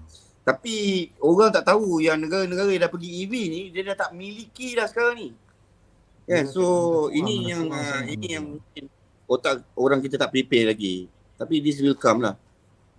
Dan satu lagi Sumber dia cakap tentang sumber bateri, satu lagi elektrik. Yang pentingnya sekarang ni yang kita nak tengok macam mana pun kita nak bergerak tu dengan tenaga. Tak kira lah tenaga tu datang dalam bentuk petrol ke, diesel ke, minyak tanah ke, gas ke, elektrik ke. Yang kita pentingnya sekarang ialah tenaga. Jadi kita kena faham kaitan elektrik ni, dia punya daripada bateri nak transfer pergi jadi kinetic energy, the losses are so much lower. At the motor itself, the efficiency is more than 95%. Kalau you transfer daripada bateri nak pergi ke motor, campur dengan heat losses semua bila dia jadi panas and all that thermal losses, you're still at like 70 plus 80%. Even in the most inefficient punya system. Kalau kereta enjin pembakaran, the most efficient internal combustion engine right now in production, Toyota punya dynamic force boleh claim between 40 to 45% thermal efficiency. Maksudnya apa tu? Hanya 40 to 45% of energy yang kita bakar hanya akan jadi tenaga. Yang lainnya keluar sebagai haba, panas. Dia nak kena ada radiator tu. Itu nak manage wasted heat tau. Waste sebenarnya radiator tu nak manage inefficiency in the engine. Kita kena faham lah tu. Kaitan yang aku cakap dia compelling ni Mr. Hamba Allah, kena faham. Dia compelling sebab the energy efficiency is so much higher that your operating cost is so much lower. Memang you punya initial cost up front tu tinggi. Tapi you akan realise the operating cost is so much lower. Contoh telefon tadi balik lah. Kita balik ke telefon tadi. Contoh. Okey, sekarang you beli telefon harga 1,000. Katalah harga 1,000 lah. 1,000, 1,200 ke. Decent lah. Decent punya telefon. So now katalah hang nak guna telefon tu untuk apa? Kita guna telefon tu bukan untuk telefon orang saja. Kita guna telefon tu untuk email kita. Kita guna telefon tu untuk beli barang. Kita guna telefon tu untuk meeting dengan bos, meeting dengan kawan, meeting dengan staff kita. So the phone becomes a very valuable tool. And realitinya sekarang, the cost of data dah jatuh to a point where kalau you buat postpaid, Celcom contoh, you boleh RM35 is unlimited data. Which for most people is enough already. So maksudnya, you beli phone RM1,200, sebulan you bayar RM35 untuk to be connected to the world. Dia sama lah nanti EV ni. You tengok the cost of operating an EV is going to be so low. Dulu aku sembang kari aja, tapi tahun lepas bila Hertz, syarikat kereta sewa tu, for the first time after a pandemic, tiba-tiba untung besar. Dia orang tanya kenapa untung? Sebab kereta elektrik, dia kata. Cost maintenance rendah. Energy cost rendah. Bila cost maintenance rendah, kereta tu jarang ada dalam workshop. So the additional days yang dia functioning is additional days of rental yang dia boleh buat. So as a percentage dia sama aja dengan kereta ICE. But because you have extra number of days yang you boleh bagi rental, so that EV car actually gives you more money, more income per car, and at lower cost. So I think problem data semua akan keluar. I think problem Mr. Hamba Allah ni ialah dia punya argument ialah dia kata sebab pakai bateri, pakai elektrik, so tak sesuai dia kata untuk apa, untuk mungkin lah nak charging lambat ke apa, maybe that's the argument. I don't know lah. Tapi It could be that kalau lah. kalau argument dia, kalau kita ni pasal orang Malaysia tak rasa masa perubahan daripada kereta kuda kepada kereta petroleum, ais. Kan? Betul. Tapi agaknya pada zaman tu kuda dia punya sumber tenaga dia rumput dan air. Kan? Ya. Masa tu mana ada lagi industri minyak, tapi kereta Betul. dah cipta kan. orang saya rasa orang masa zaman tu pun lagi bengong kepala dia kan. Kalau kuda aku perlukan rumput dan air, lepas ni nak isi minyak, mana nak dapat minyak? Agaknya macam tu lah Mr. Hamba Allah ni fikir. Sebab dia kata elektrik kita daripada minyak, elektrik kita masih tak cukup and all that.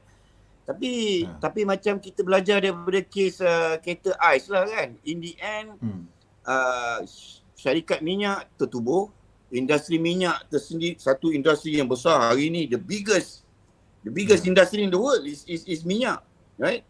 And yang paling penting sekali apa yang kita dapat daripada semua cerita tu ialah dua perang dunia. Tapi it doesn't stop ICE from becoming a mainstream adoption. Dia tak stop. Betul. In fact, dia jadi pemangkin untuk ICE semua orang pakai. Yes. So daripada bas, daripada kereta pengangkutan awam, sekarang dah ada persendirian. So everybody dah pakai kereta hari ni. And these are the transition yang orang Malaysia tak rasa dalam dunia automotif lah. Yang bukan setakat tak rasa, mungkin kurang history. Sebab kita pertama kali dapat the first person yang pakai kereta kat Malaysia was in if I'm not mistaken 1920 lebih kot. Was it? Slightly 40 plus. Maybe slightly before that lah. Slightly before that. Ya. Dekat Perak kan tak salah. Simplex. Perak. Mercedes Simplex. Antara kereta yang paling bawah masuk ialah was a Mercedes Simplex. That must have been belas lah. Tahun belas lah. And that is first T20 petrol pump dekat Melaya ni dekat Kelang tahun 1920 lebih. So memang benda tu Sultan je pakai kan. basically toke lombong lah, toke lombong, toke getah dia orang lah pakai. Dan sultan pakai pasal. Tapi bila dah banyak kedai minyak, bila Petronas dah tubuh, sekarang semua orang, segala orang pakai ini. So Eco-Mod cakap apa ni? Proton dan Pro 2 mampu dalam masa 5 tahun memiliki kereta bukanlah akan bantu infra. Oh ya.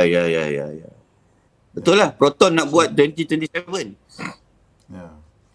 So anyway, the ownership memiliki kereta ni memang bukan masa depan lah. Ini memang kita dah susah sikit nak cerita, nak convince orang yang ownership of cars ni akan jadi satu yang aneh lah, kata masa depan ni. Because bila you dah boleh bergerak dah, then and kereta tu dah jadi autonomous, dia dah boleh, dan dia takkan nak bayar lah, buat apa nak bayar pening kepala maintain kereta semua kan. Ini memang satu lagi to me lah, the transition akan jadilah. B40 pun akan dapat ni, sebab kalau katalah kita tengok dari segi kos semata-mata lah. Kita jangan lupa kita bergerak daripada industri mechanical ke industri elektronik. Okay? So the peculiarity of industri elektronik ni, kita cerita sikit peliknya industri elektronik ni. Industri elektronik ni, komponen-komponen utama dia, aku rasa sejuta kali lagi complicated daripada komponen mechanical. Contoh. The integrated circuit dekat dalam you punya CPU yang dalam komputer je tu ada berapa bilion transistor. Okay? So kalau hang bagi aku sejuta tahun pun aku tak boleh buat benda tu. Betul. Dan the machinery nak buat benda tu is so expensive, it doesn't even make sense. Only one country bro. Exact. Holland yang buat. And satu company dalam dunia yang boleh buat the chip printing. Chip printing ni tahu ni bukannya nak print benda tu, nak tembak cahaya supaya boleh print benda tu. Ada satu syarikat dalam dunia boleh buat, dan salah satu mesin dia harga sama dengan Boeing 747. So cost dia sangat-sangat mahal. Tapi hang boleh explain tak kenapa that same chip boleh ada dalam komputer kat rumah kita yang harga RM3,000? Macam mana boleh jadi macam tu? Sebab in the electronics industry, components are modular. Nobody really cares about component unless there's a significant performance difference. Itu pasal kita cakap pasal i3, i5, i7 in terms of you punya processor. Kalau you pakai Intel, kalau you pakai AMD, dan adalah apa benda nama Ryzen ke apakah, you sebut benda-benda tu. Right? But itu je yang you tahu. Motherboard tu, aku rasa aku tak tahu motherboard apa aku pakai pun. I don't even know what model motherboard aku pakai. I don't even know what model RAM aku pakai. Graphic processor pun aku tak tahu. Anak aku tahu pasal dia main game. So dia akan tahu lah benda-benda macam ni. So this is what's going to happen. Right. So all this mega component akan ada 1-2 company je yang akan buat. And then they can sell that chip tadi tu pada harga RM1,000, RM2,000, RM3,000, RM4,000, RM5,000. Yang kalau kita disuruh buat sampai mati pun kita tak boleh buat. Punya susahnya nak buat benda tu. Kalau barang kereta tu boleh fikir lagi. Hang bagi aku enjin, aku duduk, aku pedal, fikir aku mungkin boleh lagi nak repair. Hang bagi chip seketul yang rosak, aku nak buat apa pun tak boleh. But because everybody dia macam ambil daripada satu dua supplier utama. That mean that supplier utama tu boleh reduce dia punya unit cost to a point where it becomes affordable. Electronic industry ni very modular. Contoh, DVD player. Antara benda paling complicated manusia pernah cipta ialah laser head tu. Hang bayangkan laser head tu, dia nak kena duduk baca line dekat CD tu lagi halus pada rambut kita. Dan benda tu dia berpusing, dia duduk bergoyang sana, dia bergoyang sini, duduk bergoyang. Tapi laser head tu boleh baca. Punya susah nak buat benda tu. Mula-mula harga beribu-ribu. 1990-an DVD player beribu-ribu.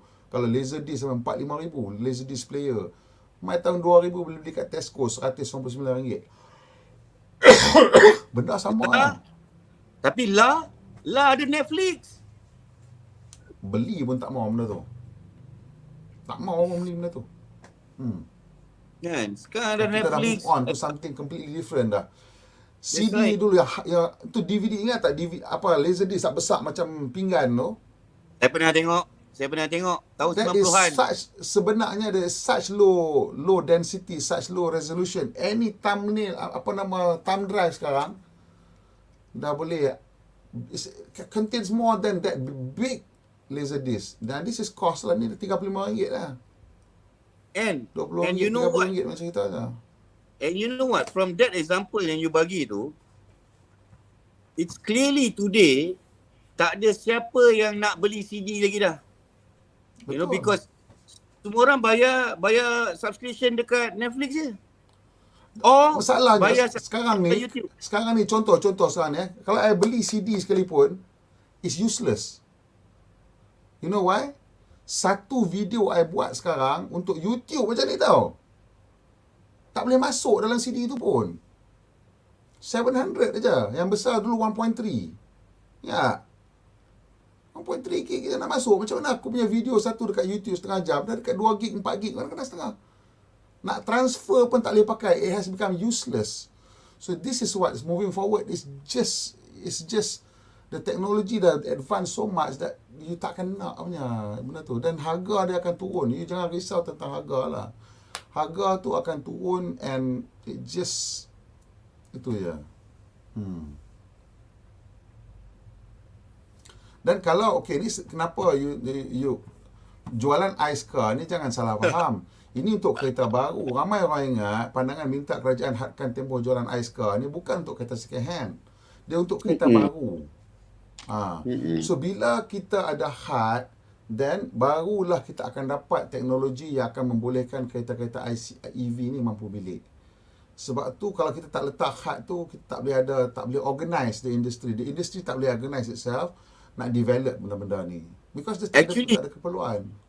Actually cakap macam ni yang sebenarnya akan membuat negara kita jauh ketinggalan. Okey, contoh macam tadi kata kita jangan, saya tak setuju limitkan ais ke apa. Okey, kita tak setuju, kita duduk dalam negara kita, right?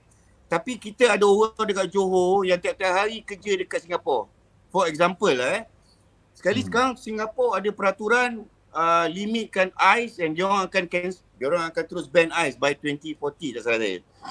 Yeah. So macam mana dengan orang kita yang cari makan kat sana, right? Takkan dia tak nak tukar EV sebab dia nak masuk tiap-tiap hari tu kat negara Singapura ni, nak kerja, right? Sekurang-kurangnya motosikal dia pun dah kena jadi EV, right?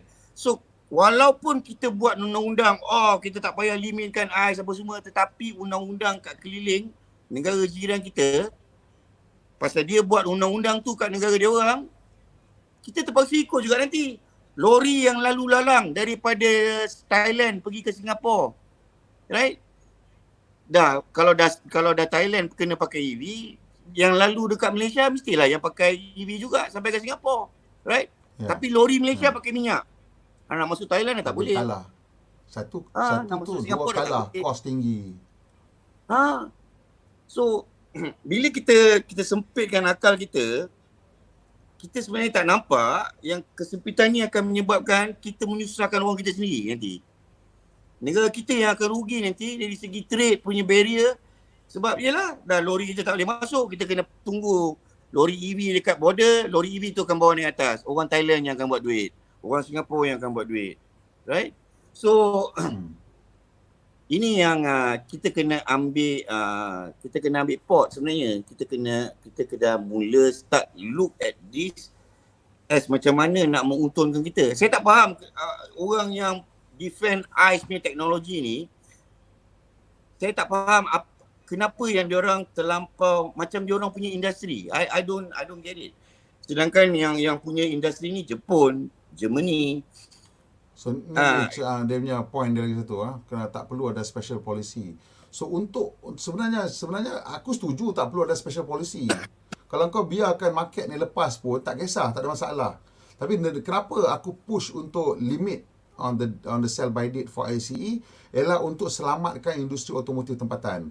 This is why I've been saying to all my friends dalam auto industry, kalau korang tak minta sell by date, the Chinese will come and eat your lunch. Itu je cerita dia, because dia orang ada excess capacity. Dan the world is changing. Nanti sekarang, bila you tak ada polisi ni, habislah kita. Telefon dulu tak perlukan polisi, pasal kita tak ada kilang buat telefon kat Malaysia ni.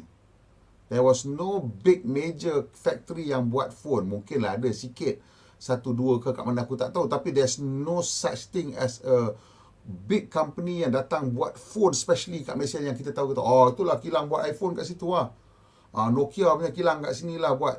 Ericsson punya, tak ada. Semua phone tu datang pada luar. And therefore, there was no real incentive untuk kita protect anything. There's nothing to protect. Whereas the auto industry, kita ada a substantial automotive industry. And kita buat ni untuk protect dia. So that dia boleh organize itself.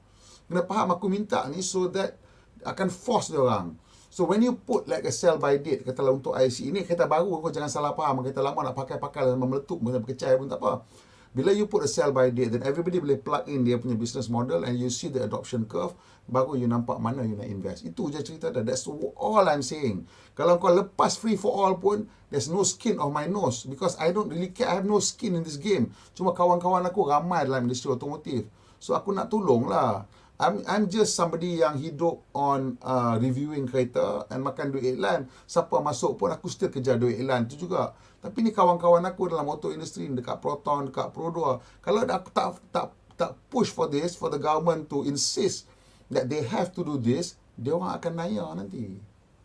Itu je. Right. Sebab dia orang tak akan dapat teknologi daripada dia punya partner daripada Jepun, dia punya partner daripada China. Sedar-sedar sekarang yang company China tu masuk sini, makan dia habis. Then what's going to happen? Itulah sebab dia. It's about, I guess, selfish reason jugalah. Aku tak naklah kawan-kawan aku kena naya. This is something yang aku realise bila kita tengok China punya capability and their scale of production, itu je. Kalau tak ada China tu aku tak heran. Buatlah pelan-pelan pun tak apa. But they can come in and they can tapau macam tu je. You tengok BYD masuk 10 hari, dapat 1,000 order. Orang lain nak hantar 500 kereta, dia punya mengelupok macam nak mampus nak hantar 500 kereta. BYD tengok 1 bulan lagi 500 kereta turun. Macam mana nak lawan dengan dia orang? Kita tanya kawan kita ni. Boleh dapat ke Volvo semua 500 kereta? Setahun kot Volvo nak buat 500 kereta. Volvo Shah Alam tu buat XC40 tu 90 biji je sebulan. Yep. And kalau kita tak buat apa-apa, dia jadi macam iPhone lah. iPhone ada apa-apa hari ni government boleh control? Nothing. Sebab government tak buat apa-apa lah. Sampai hari ni iPhone punya store pun dia punya official ada. I tak pernah nampak lagi lah, semuanya grey market je. Semua ni through telco je. True telco je. Kita tak ada apa-apa control dalam industri iPhone ataupun smartphone hari ni. Because kita tak ambil port awal-awal. So, yang pasal special treatment tu, well, kalau kita nak compete dengan jiran dah bagi special treatment dah berpuluh tahun dah. Thailand dah lebih 10 tahun. And that's why they're leading. And then kita tengok hari ni Indonesia dekat belakang, dia orang dah faham apa nak kena buat sebab dia orang dah ada raw material. Dia orang kat belakang kita je. Vietnam dah on par. Barang dia orang dah masuk Amerika, barang kita belum lagi. Right? Sebab dia orang dah buat polisi special ni 10 tahun dulu. Kenapa dia orang kata dia orang bagi speciality dekat industri EV? Sebab dia orang tahu dalam industri ICE, dia orang tak ke mana. They cannot go anywhere. Tapi dalam industri EV is a level playing game. Semua That's orang right. ada chance. Itu pasal EV China, ialah, itu pasal China, kalau you perasan, you baca macam mana China masuk ke EV. Because 10-15 tahun dulu, ataupun 8 tahun, 10 tahun dulu, China dah buat decision. Kita tak boleh lawan dengan Jepun, dengan Jerman, dengan Amerika dalam industri internal combustion. We cannot beat them. China dah admit. But we can beat them in battery electric vehicle. And that's why dia orang pergi all out. Panggil Tesla sebagai market leader, industry leader dekat China. Supaya all the local industry ada kiblat nak ikut. And today, kita tengok kereta EV daripada China, dia punya build quality. Oh my god, saya dah masuk Polestar. Polestar is actually a Swedish brand, tapi made in China.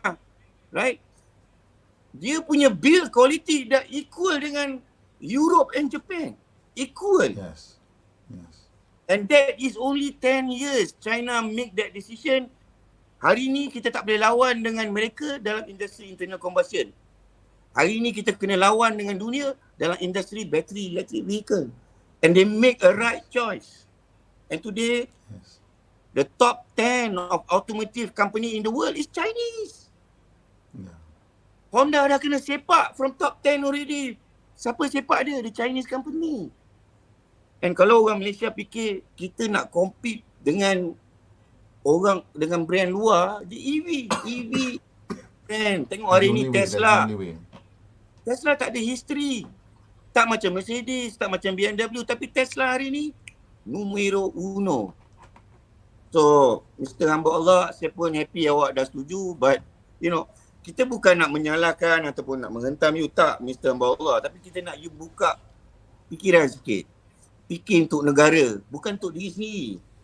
Right? Bila kita berfikiran macam ni, orang kita pun ada kerja nanti. Kita tengok hari ni dekat vocational dengan teknik. Berapa banyak anak-anak kita yang belajar elektrik. Ramai. Sekolah, saya dulu MRSM, bersebelahan dengan sekolah teknik. Dan vokal dekat Kuantan tu. Dia orang ni kebanyakannya pergi elektrik. Ada yang pergi mechanical. Tapi kebanyakan anak kita pergi electrical. Yang lepas tu keluar jadi jaga building bangunan, maintenance, you know, that kind of thing. So, this open an opportunity. Kalau kita nak cerita pasal ICE teknologi, Mr. Hamba Allah, daripada tayar sampai ke seat dalam kereta, orang kita tak ada industri ni. Tak ada. Betul. Orang kita tak ada chance. Kalau orang kita nak buat tayar hari ni, boleh lawan ke dengan Jepun?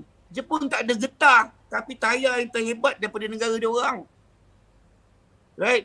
Itu satu contoh daripada industri ICE yang kita dah jauh ketinggalan. Tapi dalam EV, bateri.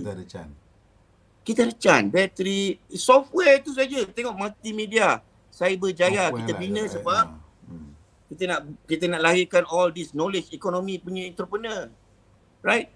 Tapi kalau kita masih lagi sangkut dekat industri yang lama macam ICE, anak-anak muda ni yang duduk di Cyberjaya lepasan ni semua tak ada peluang. You know, so Satu lagi, kan. So itu je lah, you know, saya cuma minta rakyat berfikiran, jangan ambil benda the obvious. Jangan kita tengok dia bagi insentif ni orang kaya je dapat. Don't look at the obvious. Tapi tengok apakah kuah yang tumpah. You see, bila orang kaya ni semua dah pakai EV, maka terbinanya charging station. Charging station ni bila dia terbina, dia selamanya duduk situ.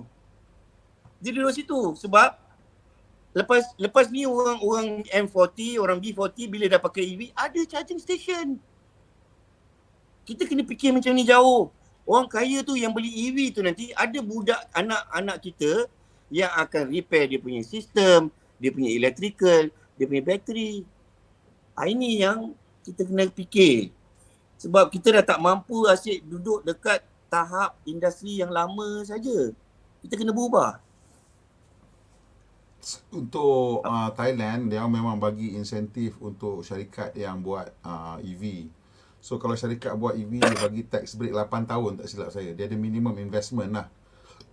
Dan syarikat yang buat hybrid ataupun plug-in hybrid, dapat 4 tahun saja tax break.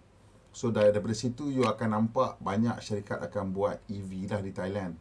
So di Thailand dia punya harga kereta ke apa ke memang tak murah pun. Kereta elektrik tu memang mahal lagi daripada harga ICE. Tapi because harga minyak dia tak ada subsidi minyak dia tak ada subsidi lah. Indonesia macam cakap tadi lah, dia orang dah start nak remove dia orang punya subsidi. So memang dah ada pergerakan ke arah tu. Dan yang kita kena faham sebenarnya benda ni, saya cerita tentang EV ni, pada saya EV ni a small part of the conversation. The bigger part of the conversation sekarang ni sebenarnya yang tengah berlaku ialah energy transition. So saya ada nak recap sikit lagi lah. Saya nak recap sikit lagi. So in the entire of human civilization lah, daripada zaman orang panggil caveman sampai sekarang, all the big development yang kita nampak ialah berlaku bila kita ada anjakan dari segi kecekapan tenaga. Contoh, sama sekali, bila kita jumpa api, bila kita jumpa api dan kita boleh kawal api, maksudnya kita boleh start api bila kita nak, dan kita boleh kawal api tu, kita gunakan api tu untuk memasak. Bila kita masak, makanan tu dia jadi semi-proses. Bila kita masuk dalam perut kita, badan kita tak memerlukan tenaga yang begitu banyak. Jadi there's a step change in energy efficiency. Instead our body tak perlu banyak sangat proses makanan. So we can spend time eating less, we can eat more meat, and also that gives us more time to do other things lah. Bila kita dah ada api, kita boleh buat benda-benda lain lah. So itu satu. Kemudian sampai ke zaman kita faham bahawa api lebih panas bila kita gunakan arang daripada kita gunakan kayu. So dengan adanya dan kita menjumpai arang tadi tu, membolehkan kita menjana api yang lebih panas. Itu yang membolehkan kita masuk ke zaman logam.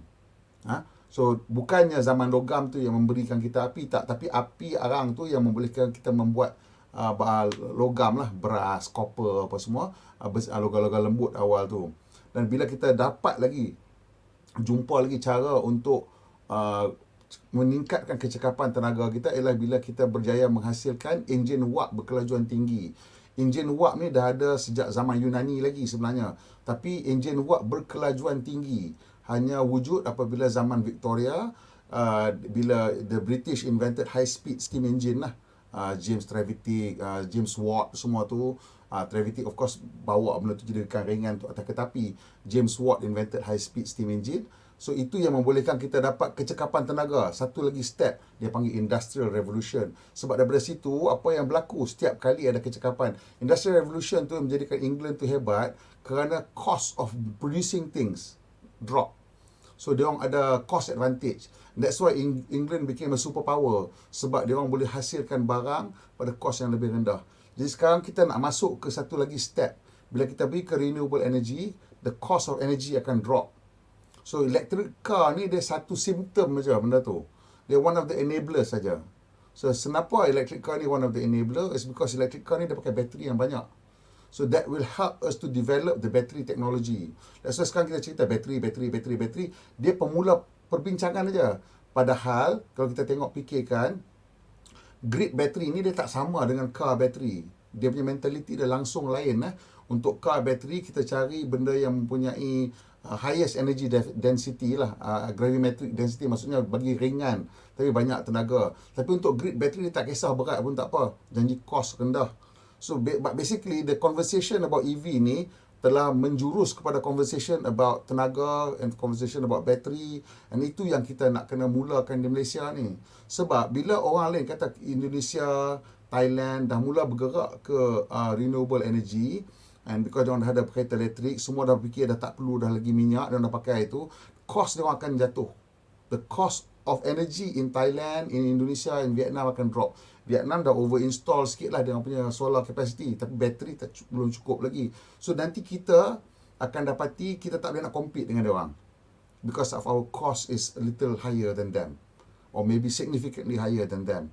So ceritanya sebenarnya ialah the EV punya cerita ni, kat sini kau datang, aku cerita pasal EV pasal channel kereta. Tapi sebenarnya the bigger discussion is about energy efficiency. That that's the easiest way for any economy nak expand is by reducing dia punya cost. Once you reduce the cost, then that same resources boleh pergi buat lebih banyak barang, boleh banyak benda, dia boleh buat lagi banyak activity. So that's why we need to reduce our energy cost. And one of the best way to reduce energy cost sekarang lah, for daripada apa yang kita nampak, is to transition into renewable energy. Doesn't mean that kita tak akan pakai minyak dan apa sebagainya. Minyak tu masih lagi ada di situ, masih lagi berguna. Minyak tu kita boleh gunakan sebagai backup untuk kita punya grid, sentiasa boleh ada. But at least kita ada option untuk sumber tenaga yang lebih murah. Dan minyak tu kita boleh gunakan untuk macam-macam benda lain, as solvent, as lubricant, as grease. Bro, can I interject sekejap satu je. Bila you cakap pasal cost tadi, the key element yang menyebabkan cost tu jadi murah is energy storage. Energy storage is battery. Sebab sekarang ni kita ada tenaga lebihan, kita transmit dekat wire kabel, kita banyak rugi, banyak waste. Once we can save that, we can store the energy, then our costing on energy jadi lebih murah. Right? Yang menyebabkan energy tu jadi murah ialah sebab kita boleh store the energy. And this is the error. Inilah zaman yang kita nak masuk ni. Salah satu convergence, salah satu faktor yang menyebabkan energy jadi murah ialah kebolehan manusia untuk store energy. Okey, sambung bro. Okay. So, you kata tentang subsidi petrol ni. Okay, kalau you tanya mana-mana pun lah, kalau dia orang pernah sembang pasal ni, I tak pernah sebut tentang buang subsidi petrol. In fact, kalau you tanya Pep, dia kata you tak usah sentuh lah subsidi petrol tu, susah pening kepala aja. You just push for EV saja, sebab bila teknologi tu datang, orang takkan beli dah petrol. That's all. Memang I tak pernah cerita tentang subsidi petrol ni. I dengan subsidi ni, I ada sikit sensitif sikit. I'm a little bit I teringat balik tahun 1970-an bila kenapa kita ada subsidi ni. Saya faham subsidi ni kenapa kita ada price control. Kita ada subsidi, kita ada price control kerana the government decided to subsidize our exporter, our manufacturer dengan low wages. So they suppress kita punya gaji. Memang gaji kita rendah. Kenapa gaji kita rendah? Is so that kita punya manufacturer ada competitive edge. In return, the government kata kita akan control the price of essential goods. Minyak, beras, bahan makanan asas yang lain, gula dan sebagainya, dan juga dia bagi subsidi kepada petrol. That's why I tak pernah cerita nak suruh potong subsidi, because I faham dia orang belum lagi release kita punya gaji naik to competitive level against Singapore ke against apa ke. So therefore I will never talk about removing subsidi, and I don't think it's necessary pun. I just think that bila EV ni masuk, people just tak akan beli dah kereta ICE ni.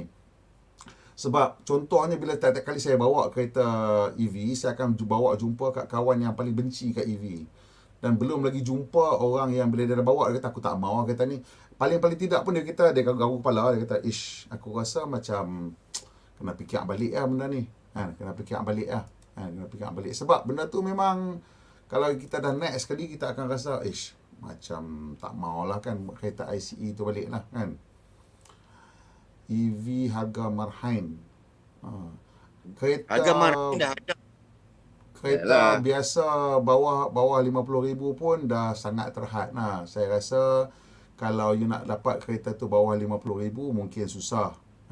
Itu mungkin susah. Saya akui itu mungkin susah. $50,000 dah. Tapi nak masuk kereta murah macam ni, kita kena kategorikan kereta tu dalam low speed EV. Dekat China ada dah. Indonesia tengah buat, Thailand tengah buat ruling. Memang mereka dah kilang kat sana. Kan? Cuma kita kena, negara kita dari segi perundangan belum sedia lagi untuk 50K punya kereta. $5,000 ni dah ada. $5,000 punya EV ni dah ada. Memang dia tak boleh pergi jauh lah, 110 km macam tu kurang lebih. Dia tak boleh pergi jauh daripada 100 km sejam. Dia pun dalam kategori low speed EV. Dah ada. Cuma kalau hari ni saya bawa kereta ni, bukan bermakna B40 akan lari ke kedai saya beli. Ramai-ramai pakai beli. Tak. Sebab kereta ni walaupun harga yang murah, dia tidak menyelesaikan masalah orang yang pakai itu lagi. Mana dia nak charge? Dekat rumah kalau duduk flat, mana tempat charge? Kan? Kalau kalau dia bawa balik kampung pun, elektrik ada ke? Cukup ke? So kalau orang nak beli EV ni, dia akan beli kerana EV tu menyelesaikan masalah dia. Kalau EV tu bagi dia masalah, walaupun harga 50,000, dia tak laku kat nanti. Kan dia bukan macam kita punya fikiran ingat bila benda tu murah ramai-ramai akan beli. Tak. Orang beli kerana ia menyelesaikan masalah, bukan pasal harga murah. Kan? That's why Macam handphone tadi. tu sekarang mahal pun kita beli. That's right. Kita tak Sebab beli dia dah menyelesaikan telefon masalah. Sebab bodoh sekarang murah dengan tu. handphone. Sebab hari ni orang tak beli smartphone kalau tak boleh buat duit. Tak ada siapa lah. Sikit sebanyak social media punya video huha buat duit. So, orang akan spend 1,000 lebih, 2,000 lebih untuk handphone sebab handphone bukan setakat buat mesej dengan cakap telefon lah. Dia dah lebih pada tu. So, yalah, kita bukan nak cakap kereta EV murah. Tak ada. Ada dah. Indonesia pasal dia nak tarik subsidi minyak, so dia buat kereta wuling ni $5,000 dekat Indonesia dia buat. Tapi negara dia go through the process, buat undang-undang baru untuk low speed EV. Kita belum ada lagi. Kan? So kita nak bina infrastructure. Macam Thailand, infrastructure dah banyak. Kalah kita. So kalau dia bawa kereta 50,000 macam Neta tu 50-70,000 lah. Dia SUV lagi, EV. Bolehlah jalan sebab charging banyak. Cuba kalau hari ni saya bawa kereta 30,000, $5,000 ni. Haram. Orang kita pun mana pun nak charge. Tak menyelesaikan masalah orang kita. Malah menambahkan masalah untuk dia lagi. So, ini yang benda-benda kita kena fikir. Kita tak boleh lah fikir secara orang kata serkap, jangan main fikir terus benda ni tak ada murah. Check betul-betul. Dah ada dah. Cakap Kedah pula saya. Sorry bos. Tapi itulah cerita dia sebenarnya benda ni this argument macam ni kita ada ni sebab benda ni masih lagi tahap awal. Kita tak nampak lagi teknologi itu dan ramai lagi kawan-kawan yang belum dapat touch and feel. Bila dah dapat touch and feel, nanti cerita dia jadi lain lah. So bila dalam setahun 2 tahun ni, bila banyak lagi jenama-jenama China masuk, bila you punya jiran dah mula ada kereta elektrik, you dah duduk sekali naik kereta elektrik dengan kawan you, dengan jiran you akan berfikir berbeza lah. Fikiran dia akan jadi berbeza. Itu saya berani janji lah. You naik kereta elektrik sekali, saya berani janji, you akan berubah fikiran. Kalau you tak setuju dengan benda tu pun kan, kata sekarang ni you benci lah kereta elektrik ke, you rasa apa ke apa, aku tak tahu lah, whatever. The moment you bawa aja kereta tu, you akan rasa, macam ni lah kereta elektrik. I need to reassess my position. Memang seminimum dia yang tu lah. So anyway, very nice long video today. Yeah man. 2 jam setengah. I think the insentif yang government bagi untuk tahun ni is okay. I'm quite okay dengan dia punya extension on tax free itu semua. And also untuk CBU pun sampai 2025. So that's fairly decent. And then we get some extension GITA Green Technology Financing Scheme, GTFS pun ada. Ada some policy on green technology financing tu. So hopefully kita akan nampak satu transition ataupun anjakan yang lebih teratur lah untuk industri automotif kita. Sebab terlalu ramai orang yang bekerja lah industri automotif ni. Kita kena jaga dia, nak kena atur elok supaya yang workshop semua nanti takkan terus ada kerja. Jangan dia berubah terlalu cepat tanpa kita boleh kawal, ataupun masuk syarikat-syarikat baru yang kita tak kenal, dan membawa cara-cara baru yang mungkin menyusahkan kita. So baiklah kita tolong kawan-kawan kita yang ada ni, suruh dia orang cepat sikit supaya tak kena lanyak. Itu yang kita tak mahu kan. Tak mahu hak tu. So anyway, terima kasih dengan Yang Mulia Raja Petra kerana ada sudi bersama dengan kita. Thank you Mr. Hamba Allah, dapat sembang sedap dengan hang. Allah. Passion kita lama dah tak main ni, ada balik. Terima kasih. Ni kita punya orang kuat charger ni. Ni ilmu charger dia cukup tinggi ni. Ni dia pun ni tengah buat macam-macam juga untuk kita punya industri.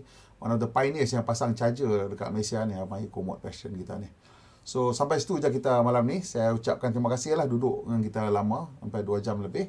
Dan macam biasa tolong kita sikit tekan butang like, tekan subscribe, dan macam biasa pemandu Malaysia pun yang berkhidmat kita. Jumpa lagi insya-Allah. Raja Petra ada apa-apa nak cakap? Last closing remarks. Thank you bro, and jangan lupa subscribe bro and like. Thank you Mr. Allah. Ya.